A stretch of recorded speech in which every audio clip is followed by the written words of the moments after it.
السلام عليكم ورحمة الله. الحمد لله وحده والصلاة والسلام على من لا نبي بعده. أعوذ بالله من الشيطان الرجيم.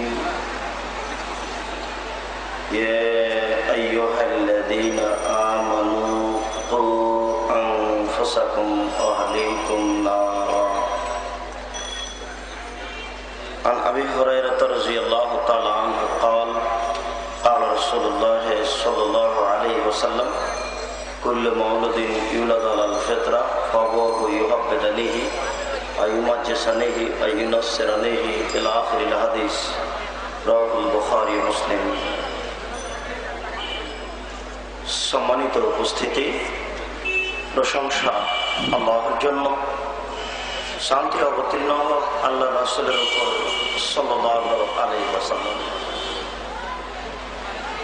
আজকের এই দিনী বৈঠকে বক্তব্যের বিষয় পরিবার ও পারিবারিক জীবন। পরিবার ও পারিবারিক জীবন সম্পর্কে গুরুত্বপূর্ণ তথ্যবহুল বিবরণের চেষ্টা করব ইনশাআল্লাহ আজিজ। প্রারম্ভে আপনাকে একটা কথা বলে রাখি, সেটা হচ্ছে যে এখন রাত 9টা তারও বেশি, এখনো বহু নারী রাস্তায় চলছে। আপনি আজকে সুন্দর করে সকালে দাড়ি চেঁচে এসেছেন, প্যান্টটা আপনার টাকনুর নিচে আছে, কেন? এখনো শহরে মাঠে ঘাটে যেখানে সেখানে নারী কেন? এই জন্য যে পরিবার ও পারিবারিক জীবন সম্পর্কে তাদের কোনো অবগতি নেই। পিতা জানে না কাকে বলে পিতা, মাতা জানে না কাকে বলে মাতা।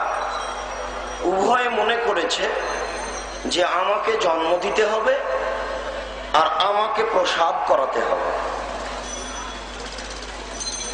4 বছর 4.5 বছর বয়স হলে আমাকে নিজে সহ স্কুলে নিয়ে যেতে হবে, আর রবি ঠাকুরের গান শোনাতে হবে, আর কিছু নাচ ড্যান্স শোনাতে হবে। এটা উভয় বুঝে নিয়েছে। আলোচনার প্রারম্ভে আপনার জন্য অতীব জটিল, কঠিন ও কঠোর কথা হচ্ছে আল্লাহর নবী একটা কথা বলেছেন, বুখারী মুসলিমের হাদিস,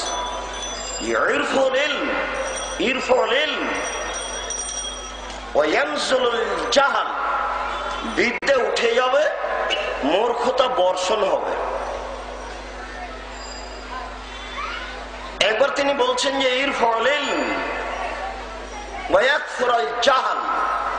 মূর্খতা বেড়ে যাবে। এটা মিরপুর এলাকা নয়। 20 বছর পূর্বে এলাকায় যত শিক্ষিত ছিল এখন তার চেয়ে বেশি না কম? নবী বলেছেন যে বিদ্যা উঠে যাবে, মূর্খতা বেড়ে যাবে। তাহলে কি আল্লাহর নবী মিথ্যে কথা বলেছেন? নাউজুবিল্লাহ। ঘটনা বুঝলাম না, একেবারেই উল্টা। নবীর কথার সাথে বাস্তব একেবারে উল্টা।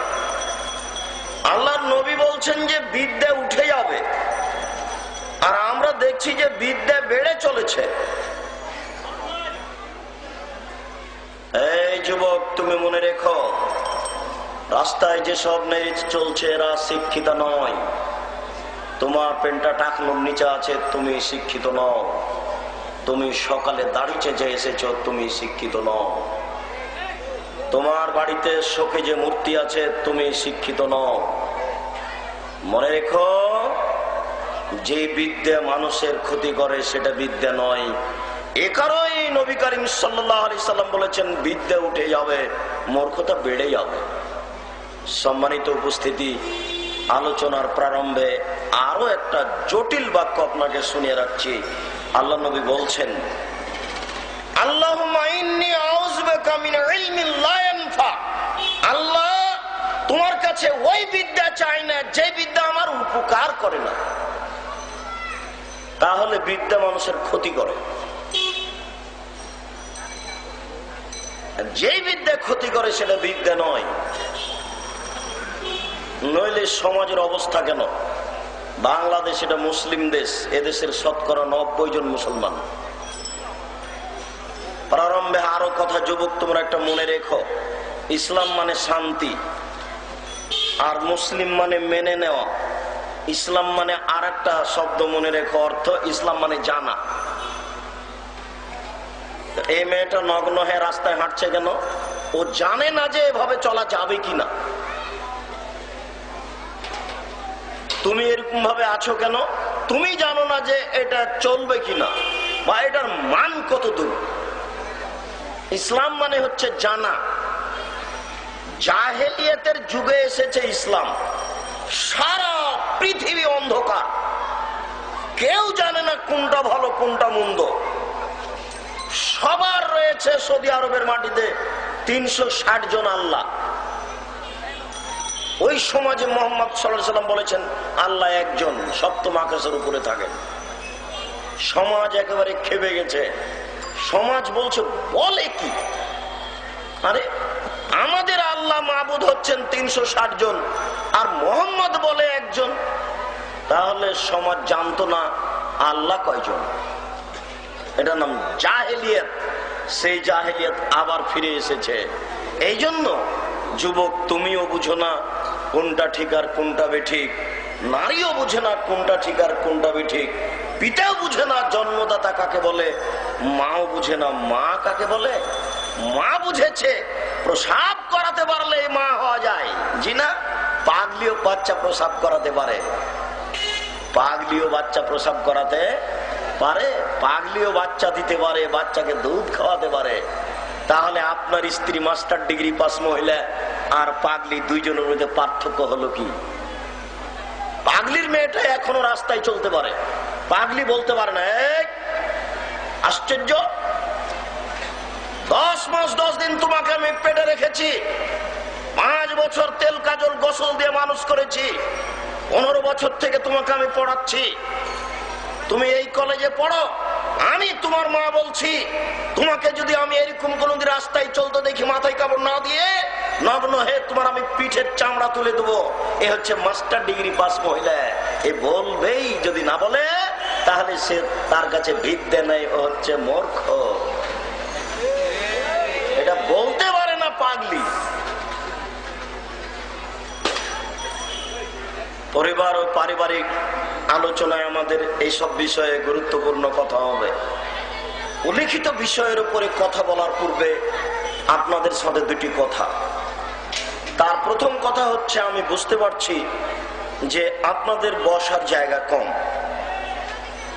আপনারা যে যেখানে আছেন দয়া করে আপনাদের চলাচল বন্ধ করে, দোকানপাট বন্ধ করে, কথাবার্তা বন্ধ করে, বাড়ির ঘরের টিভি বন্ধ করে, বাড়িতে হোক ছাদে হোক যে যেখানে হয় না কেন সম্ভবপর আলোচনা শোনার চেষ্টা করুন। আপনার কিছু উপকার হবে বলে আশাবাদী। আপনার উপকারের জন্য এসেছি, ক্ষতির জন্য নয়। আপনাকে আশ্বস্ত করে এতটুকু বলতে পারি যে জাতির যদি রাস্তাঘাট করে দিতে না পারি, জাতির যদি স্কুল কলেজ করে দিতে না পারি, জাতিকে চূড়ান্ত সঠিক ধর্ম দিতে পারবো ইনশাআল্লাহ, এতে বিশ্বাসী। ধর্মের ব্যাপারে জাতির ক্ষতি করব না, ধর্মের ব্যাপারে জাতির ক্ষতি করে পরকাল হারাতে রাজি নই। এই জন্য আপনাকে আশ্বস্ত করে বলতে চাচ্ছি যে যে যেখানে আছেন আপনার অসুবিধা হলেও দয়া করে এক সময় পর্যন্ত ধীর স্থির চুপচাপ দাঁড়িয়ে থেকে আলোচনা শোনার চেষ্টা করুন। আপনার কিছু উপকার করব ইনশাআল্লাহ, আশাবাদী। আল্লাহ কবুল করুন। আল্লাহ। আপনাদের সাথে আমার আলোচনার প্রারম্ভে দ্বিতীয় কথা, আপনারা কারা, আপনাদের একটু পরিচয় কি। আপনাদের ব্যাপারে আল্লাহ তাআলা বলছেন ওয়াকালু সামিনা ওয়া আতানা। শ্রোতা হচ্ছে ওরাই যারা বলে মেনে শুনেছি ও মেনেছি। শুনে মানতে হবে, জরুরি। শুনে মানতে হবে, জরুরি। মানুষই মানে, মানুষই শুনে। কোরআন মাজিদ আল্লাহ তাআলা পাহাড়ের উপরে চাপালেন আল্লাহ বললেন যে পাহাড় তোমাকে কোরআন মেনে চলতে হবে। তো পাহাড় বলছে জি না, আমরা তো কোরআন মানতে পারবো না। তো মানুষ বলছে যে পারবো। যেমন বলেছে মানুষ পারবো, তেমন আল্লাহ তাআলা বলছেন ইন্নাহু কানা যালুমান জাহুলা, মানুষ বড় জাহেল, মানুষ বড় জালেম। বাহ্যিক ভাবে মনে হচ্ছে কোরআন মেনে নিয়েই কি ভুল করলাম নাকি? যেমন বলেছি যে আমরা কোরআন মানতে পারবো, তেমন আল্লাহ তাআলা বলছেন মানুষ বড় জাহেল, মানুষ বড় জালেম। শুনুন, বুঝে মানে না যারা, তারাই হলো জালেম। জেনে শুনে মানে না যারা, তারাই হচ্ছে জালেম। জানার চেষ্টা করে না যারা, তারাই হচ্ছে জাহেল। জেনে মানে না যারা, তারাই হচ্ছে জালেম। জানার চেষ্টা করে না যারা, তারাই হচ্ছে জাহেল। আমি মাইকের সামনে 1 ঘন্টা বক্তব্য দেওয়ার পরে যদি বলি মাইক বড় জাহেল, আমার কথাই বুঝে না, তাহলে এটা মানাবে না। আমি এই বোতলটার সামনে যদি 1 ঘন্টা কথা বলার পরে বলি বোতল বড় জাহেল, আমার কথাই বুঝে না, তো কথাটা মানাবে না। গরুর সামনে 1 ঘন্টা কথা বলার পরে যদি বলি গরু বড় জাহেল, আমার কথাই বুঝে না, এটা মানাবে না। তাহলে জাহেল কথাটা গরুর উপরে চলে না, জাহেল কথাটা এই বোতলের উপরে চলে না, জাহেল কথাটা এই টেবিলের উপরে চলে না, জাহেল কথাটা মানুষের উপরে চলে। বুঝতে পারেননি? আজকের আলোচনায় আপনাকে বলবো যে এই রাস্তাঘাটে, আপনি বাড়িতে, যেখানে সেখানে যে অন্যায় কাজগুলি করছেন, এটা হচ্ছে আপনার জাহেলিয়াত, না জানা। আর জেনে যদি না মানেন তাহলে আপনি জালেম, অত্যাচার। শুধু মনে করছেন যে এই লোকটা জোর করে এই বাড়িটা দখল করেছে, এই লোকটা জালেম, অত্যাচারী। জি না, আপনি মরিচ কিনছিলেন, মরিচ বুঝি না আমরা, মরিচ, ওই একটা মরিচ আপনি হাতে নিয়েছেন, দাড়ি পাল্লা হয়ে গেছে, এই হাতের মরিচটা আপনি এখন কোথায় রাখবেন? হাতের মরিচটা আপনি যদি আপনার পাল্লায় রাখেন তাহলে আপনি জালেম, অত্যাচারী আপনি। 100 জন মানুষ এই লোকটার কাছে মরিচ কিনবে, গরিব মানুষ 5 কেজি মরিচ নিয়ে এসেছে, আপনার একটা সহ্য হয় না, তার হয় কি করে? এটাও জুলুম। জেনে বুঝে মানে না যারা, তারাই হচ্ছে জালেম। বুঝার চেষ্টা করে না যারা, তারাই হচ্ছে জাহেল। আজকে আপনাকে বুঝানোর চেষ্টা করব, যদি না বুঝেন তাহলে ভাবতে হবে আমি জাহেল, আমার কাছে বিদ্যে বুদ্ধি নেই। আর যদি জেনে না মানেন তাহলে আজ থেকে হবেন জালেম। আর আপনি যদি বলেন আমি জাহেলও নই, আমি জালেমও নই, তাহলে আপনি কোনটা? তাহলে আর এখন মানুষ থাকছি না, মানুষ থেকে আমি বাদ চলে যাচ্ছি। মানুষ দুটাকে বুঝায়, জাহেলকে আর জালেমকে। বিশ্বাস করুন, আমি টেবিলের সামনে 1 ঘন্টা বক্তব্য দেওয়ার পরে যদি বলি টেবিল বড় জাহেল, আমার কথাই বুঝে না, মানাবে কথাটা? এই বিল্ডিং এর সামনে আমি বক্তব্য দিলাম, তারপরে বলবো যে বিল্ডিং বড় জাহেল, আমার কথাই বুঝে না, তাহলে চলে না সব জায়গায় কথা, মানুষের উপরে চলে। আপনাদের সাথে কথার পরের অংশটা হচ্ছে, যেহেতু শুনে মানতে হবে, এই জন্য হক কথা শুনতে হবে। আমি, আল্লাহ মাফ করো, আমার তদন্তের কথা বলছি, আমি বলি না যে আমি চূড়ান্ত তদন্ত করেছি। আমি বাংলাদেশের সব জেলাতে চলে, ভারতে গিয়ে, সৌদি আরবে গিয়ে, দুবাইয়ে গিয়ে, এই কয়েকটা দেশে আমি দিন প্রচার করতে গিয়ে যেটা দেখতে পাচ্ছি, সেটা আমার তদন্ত অনুযায়ী এদেশের 95% জন বক্তা মিথ্যে কথার ভিত্তিতে অনেক অংশে বক্তব্য দিচ্ছে বলে আমার তদন্তের দাবি। এদেশের 98% জন মুফাসসির মিথ্যা তাফসির বলে জনগণকে ভুল পথে নিয়ে যাচ্ছে বলে আমার তদন্তের দাবি। আমি বলি না যে আমার দাবি চূড়ান্ত, তবে আপনি তদন্ত করলে এর চেয়ে কমও হতে পারে, এর চেয়ে বেশিও হতে পারে। মিথ্যা কথা আছে, এ কথা ঠিক নইলে আপনাকে একটা কথা আমি বলে সামনের দিকে চলে যাচ্ছি। এক ডক্টর বগুড়া নগর হাজেল মাদ্রাসাতে বক্তব্য দিচ্ছেন। এক ডক্টর, নাম উল্লেখ করবো না, এখন নাম উল্লেখ করা যায় কিন্তু আপনি খারাপ মনে করবেন, এই জন্য করছি না।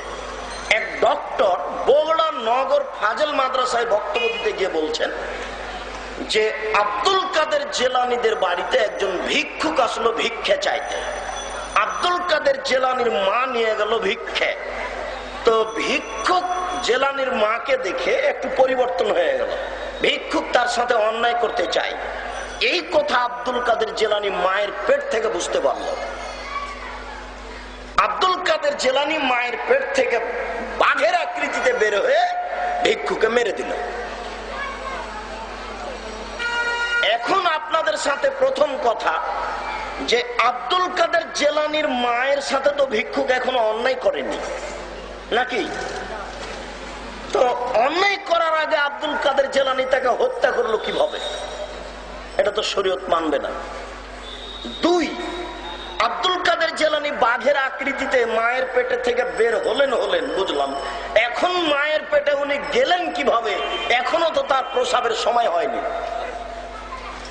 এখনো আব্দুল কাদের জেলানীর হওয়ার সময় হয়নি। তো বক্তা কিভাবে এটা জনগণের সামনে বক্তৃতা বলে বলছে?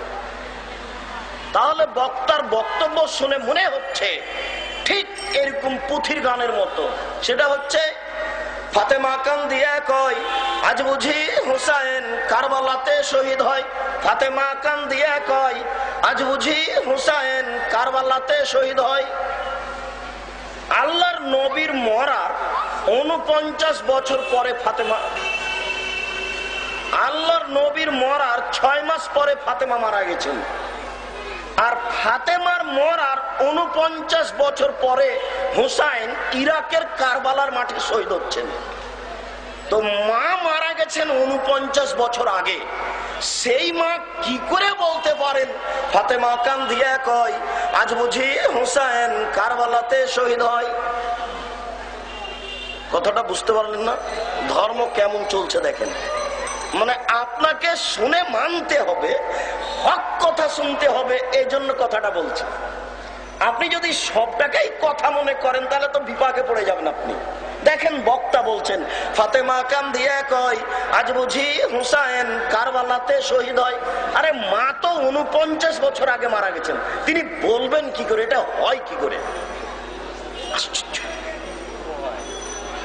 তাহলে বক্তার আর মুফাসসিরের কথা ঠিক পুথির গানের মতো। পুথির গান মানে 6 মাসের রাস্তা মর্দ 6 দিনে গেল, ঘোড়ায় চড়িয়া মর্দ হাঁটিয়া চলিল। দেখেন এটা হলো পুথির গান। 6 মাসের রাস্তা মর্দ 6 দিনে গেল, ঘোড়ায় চড়িয়া মর্দ হাঁটিয়া চলিল। শুনেননি? এটা পুথির গান। হুজুর মনে করেছেন যে বক্তব্য এরূপ, আর আপনারা মনে করছেন যে ধর্মের নামে যেটাই বলবে সেটাই ধর্ম। তা তো হবে না, জি না, হতে পারে না। পৃথিবীতে মাত্র একজন মানুষের কথা চলবে, যার নাম মুহাম্মদ সাল্লাল্লাহু আলাইহি সাল্লাম। পৃথিবীর কোন মানুষের কথা চলবে না। পীর সাহেবের দোহাই দিয়ে ধর্ম চলে না, বড় হুজুরের দোহাই দিয়ে ধর্ম চলে না, কোন মানুষের দোহাই দিয়ে ধর্ম চলে না। শুধুমাত্র একজন মানুষের কথা চলে, যার নাম মুহাম্মদ সাল্লাল্লাহু আলাইহি ওয়াসাল্লাম, একক ব্যক্তি। সম্মানিত দ্বীনী ভাই, আপনার ব্যাপারে আল্লাহ তাআলা কঠোর ভাবে বলছেন ফাসআলু আহলা যিকরি ইন কুনতুম লা তা'লামুন বিল বাইয়িনাতি ওয়াজ যুবুর। হে দুনিয়ার অজানা মানুষ, তোমরা জানা মানুষের নিকটে জানো প্রমাণ সহকারে। সৌদি আরব থেকে ইসলাম ইরাকে ঢুকেছে, ইরাক থেকে ইরানে ঢুকেছে, ইরান থেকে ভারত, বাংলাদেশ, পাকিস্তানে এসেছে। আস্তে আস্তে উল্টে গেছে, হকটা ডুবে গেছে, না হকটা চালু হয়ে গেছে সমাজে। আমরা শুনেছি সাদ্দাত জান্নাত তৈরি করেছিল, সাদ্দাত জান্নাত তৈরি করেছে। আমি তো প্রায় 15 বছর থেকে বলে আসছি, আজকেও আপনাকে বলছি, সাদ্দাত জান্নাত তৈরি করেছিল, তার প্রমাণ কোথায় আছে? আমার নাম আব্দুর রাজ্জাক, আমার মরা পর্যন্ত সময় থাকলো আপনাকে, আপনি বের করবেন সাদ্দাতের কাহিনী কোথায় আছে। ধর্মের নামে মিথ্যা কথা আছে কিনা একটা কাহিনী আপনার জন্য যথেষ্ট, একটাই। আপনি শুধু বের করবেন সাদ্দাত জান্নাত তৈরি করেছিল, এটা আছে কোথায়। জন্মের পর থেকে যেদিন থেকে বুদ্ধি হয়েছে সেদিন থেকে তো শুনে আসছি যে সাদ্দাতের জান্নাত ছিল, সাদ্দাত জান্নাত তৈরি করেছিল, অনেক কিছু।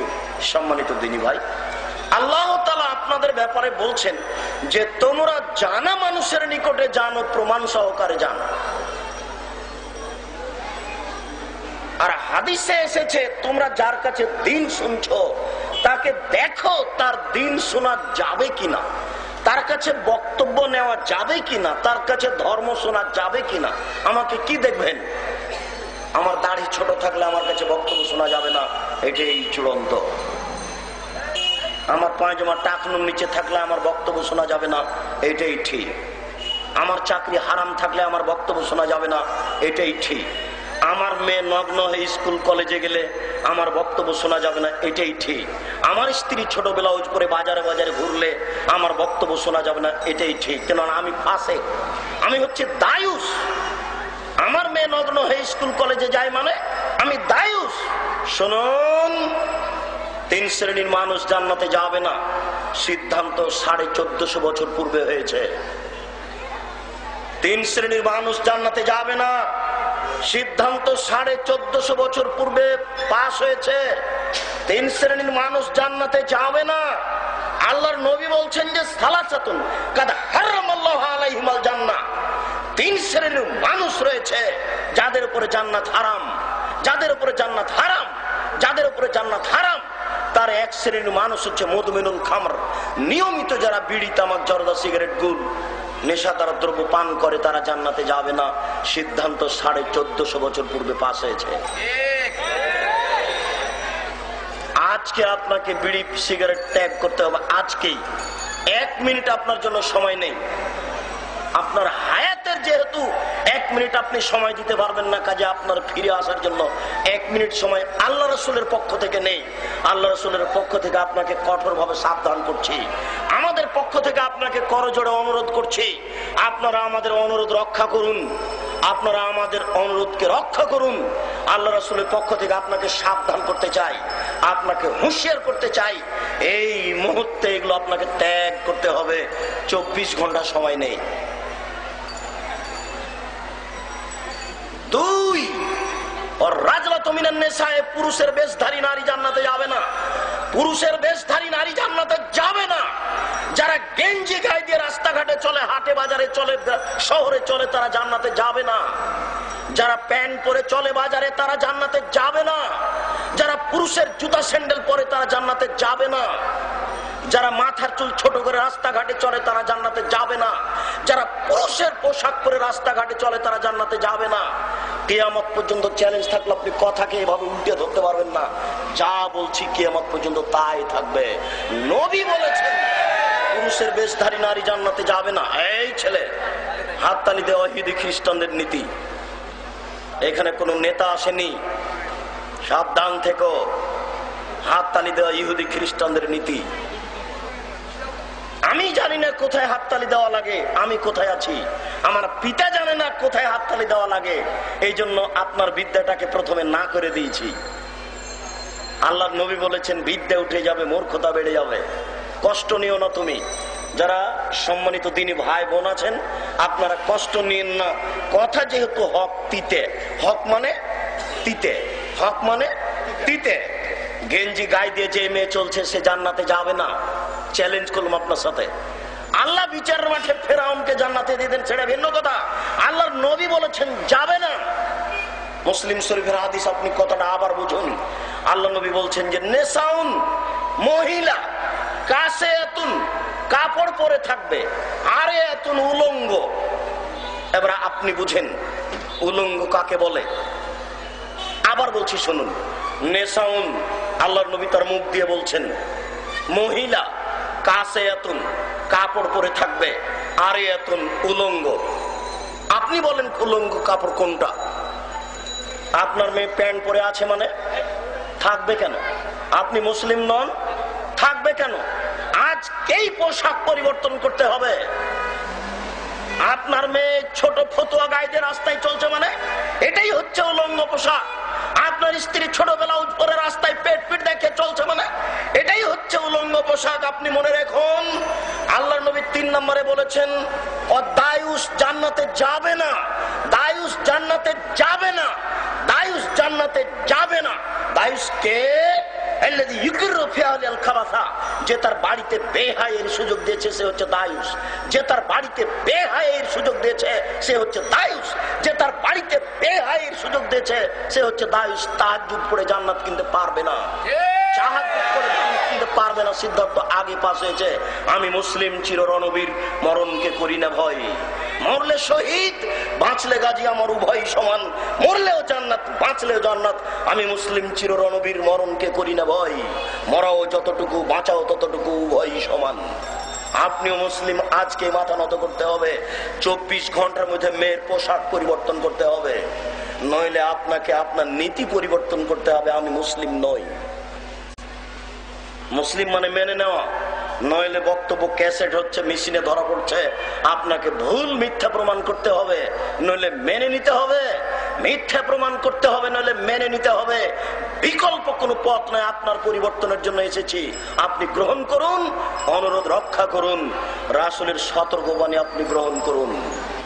শুনুন, বলছিলাম 3 শ্রেণীর মানুষ জান্নাতে যাবে না। তার 1 শ্রেণীর মানুষ হচ্ছে পুরুষের বেশধারী নারী। এই নারীর ব্যাপারে রাসূল বলছেন, নেসাউন, মহিলা, কাসিয়াতুন, কাপড় পরে থাকবে, আর এতুন, উলঙ্গ। এই মহিলার ব্যাপারে হাদিসের শেষে বলছেন, লায়াত খুল্লাল জান্নাহ, ওরা জান্নাতে যাবে না। লায়াত খুল্লাল জান্নাহ, ওরা জান্নাতে যাবে না। জান্নাতে তো যাবে না, যাবেই না। জান্নাতের সুগন্ধি পাওয়া যায় 1 মাসের দূরত্ব পথের মাথা হতে। জান্নাতের সুগন্ধি পাওয়া যায় 1 মাসের দূরত্ব পথের মাথা হতে।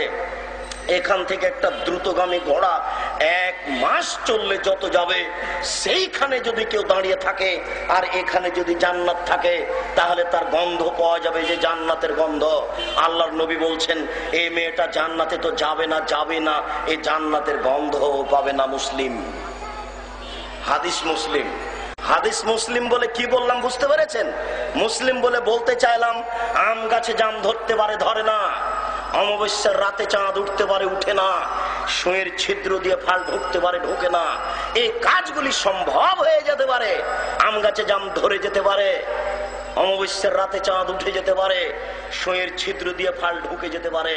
কিন্তু যেই কথা বলছি সেই কথাতে সন্দেহ আছে বলে কিয়ামত পর্যন্ত কে যদি চেষ্টা করে, সরিষা ঢোকানো যাবে না।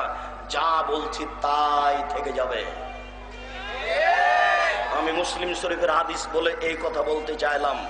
আপনাকে বলতে চেয়েছি, রাসূল সাল্লাল্লাহু আলাইহি সাল্লাম, আল্লাহ বলছেন যে তোমরা জানা মানুষের নিকটে জানো প্রমাণ সহকারে। জানা মানুষকে দেখো, আমাকে দেখতে হবে আমার বক্তব্য শোনা যাবে কিনা। আপনার অনেক কাজ আছে, জানা মানুষের কাছে জানতে হবে, প্রমাণ সহকারে জানতে হবে। একটা আপনাকে বলি, একটা প্রমাণের কথা আপনাকে বলি। আপনি ইমাম সাহেবকে জিজ্ঞাসা করুন, আচ্ছা ভাই, সালাম ফিরার পর পরে আপনি মাথায় হাত দেন কেন? সালাম ফিরার পর পরে আপনি মাথায় হাত দেন কেন? হাদিসে আছে। দয়া করে আমি আপনাকে উপেক্ষা করতে চাই না, আপনি আলেম মানুষ। আমি আগামী বৃহস্পতিবার আপনার কাছে আসব। আপনি এটা লিখে বাংলা অনুবাদ করে রাখবেন। এবার আপনি বৃহস্পতিবার আসেন, এসে বলেন, হুজুর একটু এটা চাচ্ছিলাম। আপনি খালি মুখের দিকে তাকালে বুঝতে পারবেন কেমন করে। হুজুর আনছান আনছান করে, হুজুর দেখি কেমন কেমন করে। হুজুর বলছেন যে বড় হুজুর বলেছেন, হুজুর গানে দিন বলেছেন। বেটা, বড় হুজুর কে? বড় হুজুর কে? বড় হুজুর আবার কে? হুজুর গানে দিন আবার কে? হুজুর গানে দিন তো দূরের কথা, পীর সাহেব তো দূরের কথা। স্বয়ং যদি উমর রাদিয়াল্লাহু তাআলা আনহু কোনো কথা বলেন, সেই কথা যদি নবীর না হয় তাহলে তা বাতিল হবে। পীর সাহেব তো দূরের কথা, বড় হুজুর তো দূরের কথা, বুজুর্গানের দিন তো দূরের কথা। স্বয়ং উমর রাদিয়াল্লাহু তাআলা আনহু যদি কোনো কথা বলেন, সেই কথা যদি নবীর না হয় তাহলে তা বাতিল হবে। সেই কথা যদি নবীর না হয় তাহলে তা বাতিল হবে। উমর মানে? উমর বললাম কেন? উমর মানে উমার বললাম কেন? উমার মানে উমার এত বড় মানুষ, উমার এত বড় মানুষ, উমার এত বড় মানুষ। আল্লাহ নবী বলছেন, উমার তুমি যে রাস্তা দিয়ে চলো সে রাস্তা দিয়ে শয়তান হাঁটে না। উমার তুমি যে রাস্তা দিয়ে হাঁটো ওই রাস্তা দিয়ে শয়তান হাঁটে না। আপনার পীর সাহেবের রাস্তা দিয়ে শয়তান হাঁটে না। আপনার বুজুর্গানে দিনের রাস্তা দিয়ে শয়তান হাঁটে না। মনে রাখবেন, উমার যদি কোনো কথা বলেন আর সেটা যদি নবীর না হয় তাহলে তা কি হবে? বাতিল হবে। তাহলে তা বাতিল হবে। এই আকীদা আজকে গড়ে তুলতে হবে। আশেপাশে যত যুবক আছো আমি তোমাদেরকে বিশেষভাবে বলছি, তোমরা পরিবর্তন হও। সমাজের তোমরাই হচ্ছে কর্ণধর। বিদ্যা তোমাদের ভুল পথে নিয়ে যাচ্ছে। দেখো যুবক, তোমাকে বলছি, তোমার মোবাইলটা টিপলে একজন নগ্ন মেয়ের ছবি আসবে। দুঃখিত, তোমার বাপ মা তোমাকে এই জন্য করতে দেয়নি। তোমার মোবাইলটা টিপলে অন্তত 50 জন, 10 জন, 20 জন মেয়ের নাম্বার আসবে। যেসব মেয়ের সাথে তোমার বাপের অগোচরে তুমি কথা বলো, তোমার বিদ্যা তোমার কাজ করে না। দেখো যুবক, এখানে সংসদ ভবনের পাশ দিয়ে হাঁটলে দেখা যাবে যে একজন যুবক একজন যুবতীর উরু রানের উপরে মাথা দিয়ে শুয়ে আছে। সকাল 10টায় যদি মাথা দিয়ে শয়, বিকেল 5টা পর্যন্ত যদি মাথা দিয়ে শুয়ে থাকে, কেউ কিছু বলে না। এই রাস্তা দিয়ে চেয়ারম্যান হাঁটেন, মেম্বার হাঁটেন, মন্ত্রী হাঁটেন, অফিসার হাঁটেন, দারোগা হাঁটেন, সব মানুষের রাস্তা দিয়ে যায়, কেউ কিছু বলে না। বলা নাকি যায় না, বলা নাকি অপরাধ, এটা নাকি পশুর জগৎ, সবাই নাকি পশু, কেউ নাকি কিছু বলতে পারে না। আরে আমি মুসলিম চিরনবীর, বলতে পারি না মানে? বলেন কি আপনি বলতে পারি না মানে? আল্লাহ নবী বলছেন, মানরা মিনকুম মুনকারান ফাইলাগি ফালিগাইরহু বিয়াদিহি ফাইলাম ইস্তাদফা বিলিসানিহি ফাইলাম ইস্তাদফা বিকলবিহি যালিকা আযফুল ঈমান। যে কোনো অন্যায় দেখলে জোর করে ঠেকাতে হবে, যে কোনো অন্যায় দেখলে জোর করে ঠেকাতে হবে, যে কোনো অন্যায় দেখলে জোর করে ঠেকাতে হবে। সম্ভব না হলে বলতে হবে, দেখো এইভাবে বসে থাকা ঠিক নয়। জোর করে যদি ঠেকাতে না পারি তাহলে বলতে হবে, দেখো এটা ঠিক নয়। নগ্ন ছবি চলছে, বাপের উচিত লাথি মেরে টিভি ভেঙে দেওয়া।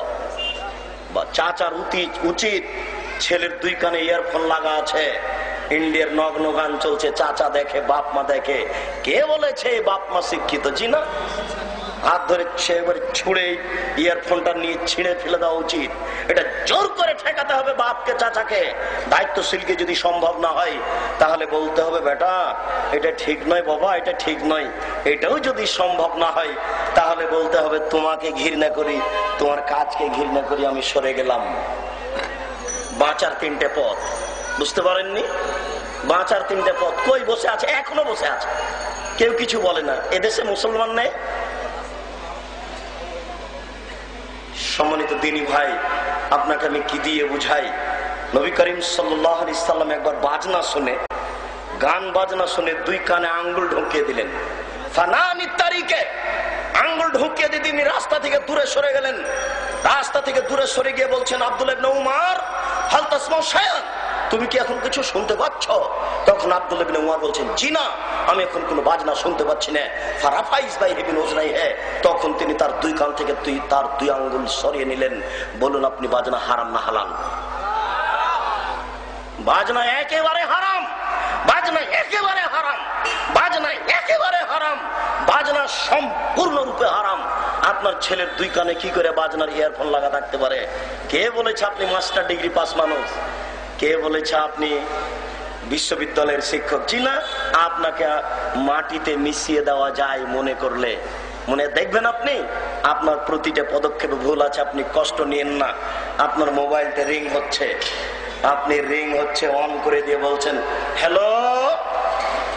জি না, অন করে বলতে হবে, আসসালামু আলাইকুম। জি, কে কি বলছিলেন? এটাও শিষ্টাচার, ওটাও শিষ্টাচার। এই কথা আপনাকে আবার বলবো। আমি তো বলি না হ্যালো, আপনি বলেন। কেন? আপনি মাস্টার ডিগ্রি পাস করেছেন। কে আপনাকে এই বিদ্যা শিখালো? 1 গ্লাস পানি আপনাকে দিল, আমাকে 1 গ্লাস পানি দিল। আমি পানি নিয়ে বললাম জাযাকাল্লাহ খায়ের, আপনি পানি হাতে নিয়ে বলছেন থ্যাংক ইউ। এটাও শিষ্টাচার, ওটাও শিষ্টাচার। আপনাকে একটা ছেলেকে কি বলতে হবে এটা জানা নাই আপনার। শুনুন, আমার বড় ভাই আমার আব্বা বিদায় হচ্ছে, তখন আমি বলছি আস্তাগফিরুল্লাহ দীনাকা ওয়া আমানাতাকা ওয়া আখিরা আমালিক ওয়া যাওয়াদাকা আল্লাহু তাকা ওয়া গাফারা যামবাক ওয়া ইয়াসসারা লাকাল খায়রা হাইসুমা কুনতা। আব্বা, বড় ভাই, ভাইয়ে, আপনার সবকিছুকে আল্লাহর নিকটে গচ্ছিত রাখলাম।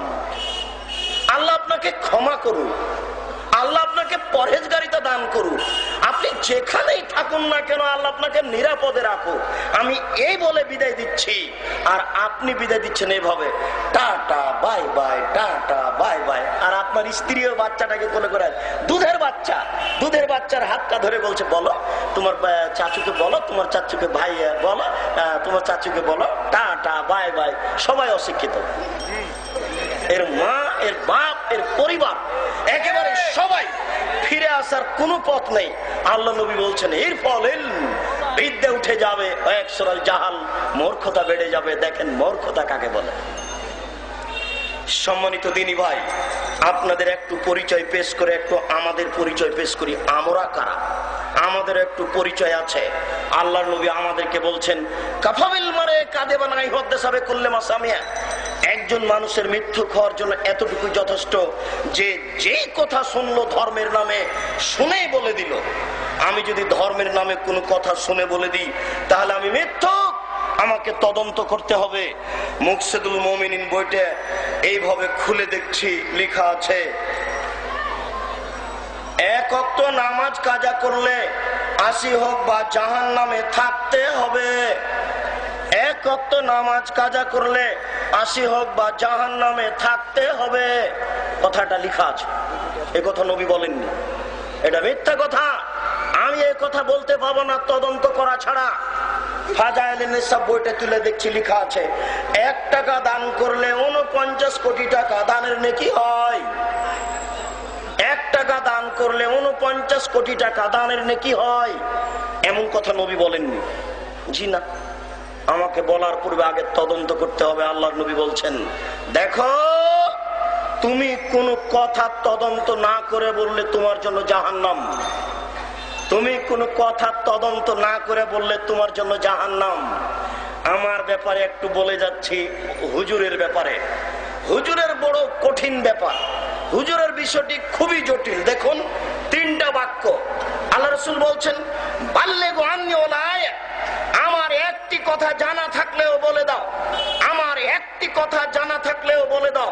২ ওয়াহাদ্দিসু আন বানি ইসরাইল ওয়ালা হারাজ, বানি ইসরাইলের কাহিনী বলো কোনো দোষ নেই, বানি ইসরাইলের কাহিনী বলো কোনো দোষ নেই। এবার ৩য় বাক্যটা আসলো ওমান কাযাবা আলাইয়া মুতাআম্মিদান ফালিয়াতাবাওয়া মাকআদাহু মিনান নার, কেউ যদি কোনো কথা আমার দিকে ধাবিত করে সেই কথা যদি আমার না হয় তাহলে তার থাকার জায়গা জাহান্নাম। কেউ যদি কোনো কথা আমার দিকে ধাবিত করে সেই কথা যদি আমার না হয় তাহলে তার থাকার জায়গা জাহান্নাম। আমরা যখন ক্লাস 2 এ পড়েছিলাম তখন লেখা ছিল নবী যে রাস্তা দিয়ে হাঁটতেন একজন বুড়ি সে রাস্তায় কাঁটা পুঁতে রাখত। নবীর পায়ে কাঁটা ফুটলে বুড়ি বড় খুশি হতো। একদিন নবী দেখলেন রাস্তায় কাঁটা নেই, নবী ভাবলেন বুড়ির কোনো অসুখ হয়েছে, তাই তিনি বুড়ির বাড়ি গেলেন, দেখলেন সত্যি বুড়ি অসুস্থ, তিনি তার পরিচর্যা করলেন। ঘটনা একেবারেই মিথ্যা, ডাহা মিথ্যা, কিয়ামত পর্যন্ত প্রমাণ হবে না। অবাক, ক্লাস 3 বইয়ে লেখা আছে যে ইব্রাহিম আলাইহিস সালামের বাড়িতে ফকির ঢুকলো ভিক্ষা চাইতে। ইব্রাহিম আলাইহিস সালাম ভিক্ষা দিলেন, ভিক্ষুক বিসমিল্লাহ বলে খায়নি, এই জন্য ইব্রাহিম আলাইহিস সালাম প্লেটটা কেড়ে নিয়ে তাকে ধাক্কা মেরে বের করে দিলেন। ইব্রাহিম আলাইহিস সালাম এত অভদ্র মানুষ নন। পৃথিবীতে দ্বিতীয় মহাভদ্র পুরুষ কে বলেন তো? ইব্রাহিম আলাইহিস সালাম। পৃথিবীতে মহামানব দ্বিতীয় ভদ্র পুরুষ হচ্ছেন ইব্রাহিম আলাইহিস সালাম। সবচেয়ে বড় সম্মানী মহামানব হচ্ছেন মুহাম্মদ সাল্লাল্লাহু আলাইহি সাল্লাম। পৃথিবীতে দ্বিতীয় মহামানব হচ্ছেন ইব্রাহিম আলাইহিস সালাম। একটা মানুষ বিসমিল্লাহ বলতে ভুলে গেছে বা বলেনি ভিক্ষুক, সেই জন্য আল্লাহর নবী এক প্লেটটা কেড়ে নিয়ে তাকে ধাক্কা মেরে বের করে দিবেন। লেখক, কথা লিখলে একটু হিসাব করতে হতো। কথা শুধু কলম থাকলে ধর্মের নামে কথা ঠিক নয়। তুমি উপন্যাস লেখো লেখক, তুমি উপন্যাস লিখো, তুমি কেন বিষাদ সিন্ধু লিখতে গেলে জনাব? আমি বিষাদ সিন্ধু যা তদন্ত করেছি, আমার বিদ্যা অনুযায়ী 90% মিথ্যা কথা আছে। আপনি তদন্ত করে কম করতে পারেন, বেশিও করতে পারেন। আপনি লিখেন আপনার ওই বঙ্কিমচন্দ্রের উপন্যাস, আপনি এটা লিখতে আসলেন কেন? এই বিষয়ে আপনার কি অভিজ্ঞতা, দক্ষতা আছে? আপনি জানেন না আল্লাহ নবী বলেছেন, কেউ যদি কোনো কথা আমার দিকে ধাবিত করে, সেই কথা যদি আমার না হয়, তাহলে তার থাকার জায়গা জাহান্নাম। আল্লাহ নবী বলেননি উতলুবিল ইলম ওয়ালা কানা বিসসিন, শিক্ষার জন্য চীন যেতে হয় তবুও যাও, এই কথা নবী বলেননি। হকুল ওয়াতান মিনাল ঈমান, দেশকে ভালোবাসা ঈমানের অঙ্গ, এই কথা আল্লাহর নবী বলেননি। এগুলো নবীর নামে মিথ্যা কথা। ধর্মের কথাটা আমি একটু পরে বলছি। জানি না আজকের বৈঠকে আপনি আমার কতটুকু কথা সহ্য করতে পারবেন, এই জন্য আমি বেশি বলতে চাইনি। শুধু এতটুকু বললাম যে সালাম ফিরার পরে মাথায় হাত দিলেন কেন? চলেন বাইতুল মুকাররমে আপনাকে দেখাচ্ছি। আপনার এই পাশের মসজিদে আপনি চলেন, দেখাচ্ছি আপনাকে। দুইজনের মাঝে 2 হাত ফাঁকা আছে, অর্ধ হাত ফাঁকা আছে। বাইতুল মুকাররম জাতীয় মসজিদ, দুইজনের মাঝে জায়গাতে 5 হাত ফাঁকা আছে। নবী বলছেন ফাঁকা বন্ধ করো, শয়তান আমি ঢুকতে দেখছি। যেই ব্যক্তি ফাঁকা বন্ধ করবে, আল্লাহ তার জন্য জান্নাতে ঘর বানাবে। যে ব্যক্তি ফাঁকা বন্ধ করবে, আল্লাহ তার জন্য জান্নাতে ঘর বানাবে। ধর্ম নিজের মতো করে মানা যায় না। এদেশের নেতা নেত্রী কবরের চতুর্দিকে দাঁড়িয়ে কবরের উপরে ফুল চড়িয়ে দিয়ে নারী পুরুষ একাকার হয়ে হাত তুলে দোয়া করে নিচ্ছে, আর মনে করছে যে কবরের ব্যক্তি ক্ষমা পেয়ে গেল। জি না, অসম্ভব। ধর্ম রাজশাহী চাঁপাইনবাবগঞ্জের হাওয়াই লাড্ডু নয়। दोनों हाथ में लड्डू है, जो चाहे उसको खा ले, जो चाहे उसको छोड़ दे। এটা ধর্ম রাজশাহী চাঁপাইনবাবগঞ্জের হাওয়াই লাড্ডু নয়। এদেশের নেতা নেত্রী কবরের চতুর্দিকে দাঁড়িয়ে নারী পুরুষ একাকার হয়ে হিন্দু মানুষটা হাত তুলে আছে। হিন্দু মানুষটা দেখেন না আপনি, হিন্দু মানুষটা হাত তুলে আছে। অভাগ্য মানুষ এত পিছিয়ে পড়ে গেছে, মানুষ এত অজ্ঞ, মানুষ এত অজ্ঞ, মানুষ এত জাহেল। বুঝলাম না আল্লাহ কি পাগল পেল না কি, ব্যাপারটা কি বুঝতে পারেন না। মোহাম্মদ সাল্লাল্লাহু আলাইহি সাল্লামের ধর্ম কি এরা কিছু নিজের মতো করে নিলে এত তাড়াতাড়ি কি করে? আশ্চর্য, ভাবাই যায়। 10 তলা বিল্ডিং করেছেন, হুজুরকে ডেকে নিয়ে কোরআন পড়াতে হবে কেন? কে বলেছে হুজুরকে ডেকে কোরআন পড়াতে হবে? আপনার যদি ভয়ের আশঙ্কা থাকে, আপনি সূরা নাস ফালাক পড়েন। আপনার যদি বরকতের ইচ্ছা থাকে, আপনি সূরা বাকারার শেষ 2 আয়াত পড়েন। কোরআন তেলাওয়াত করে ঘরকে বৈধ করার জন্য কোরআন আসেনি। এদেশের যখন অনুষ্ঠান শুরু হচ্ছে সেন্টারে, তখন কোরআন মাজিদ দিয়ে শুরু হচ্ছে। একটু পরে ল্যাংটা মেয়ে নাচছে। কোরআন মাজিদ এত ছোট জিনিস নয়। ছি ছি ছি, কে ঠেকাবে? আজকে আদর্শের আলোচনা করে আপনার পরিবারকে ঠিক করতে চাই। আগে পরিবার ঠিক হলে জাতি ঠিক হবে, পরিবার ঠিক হলে দেশ ঠিক হবে।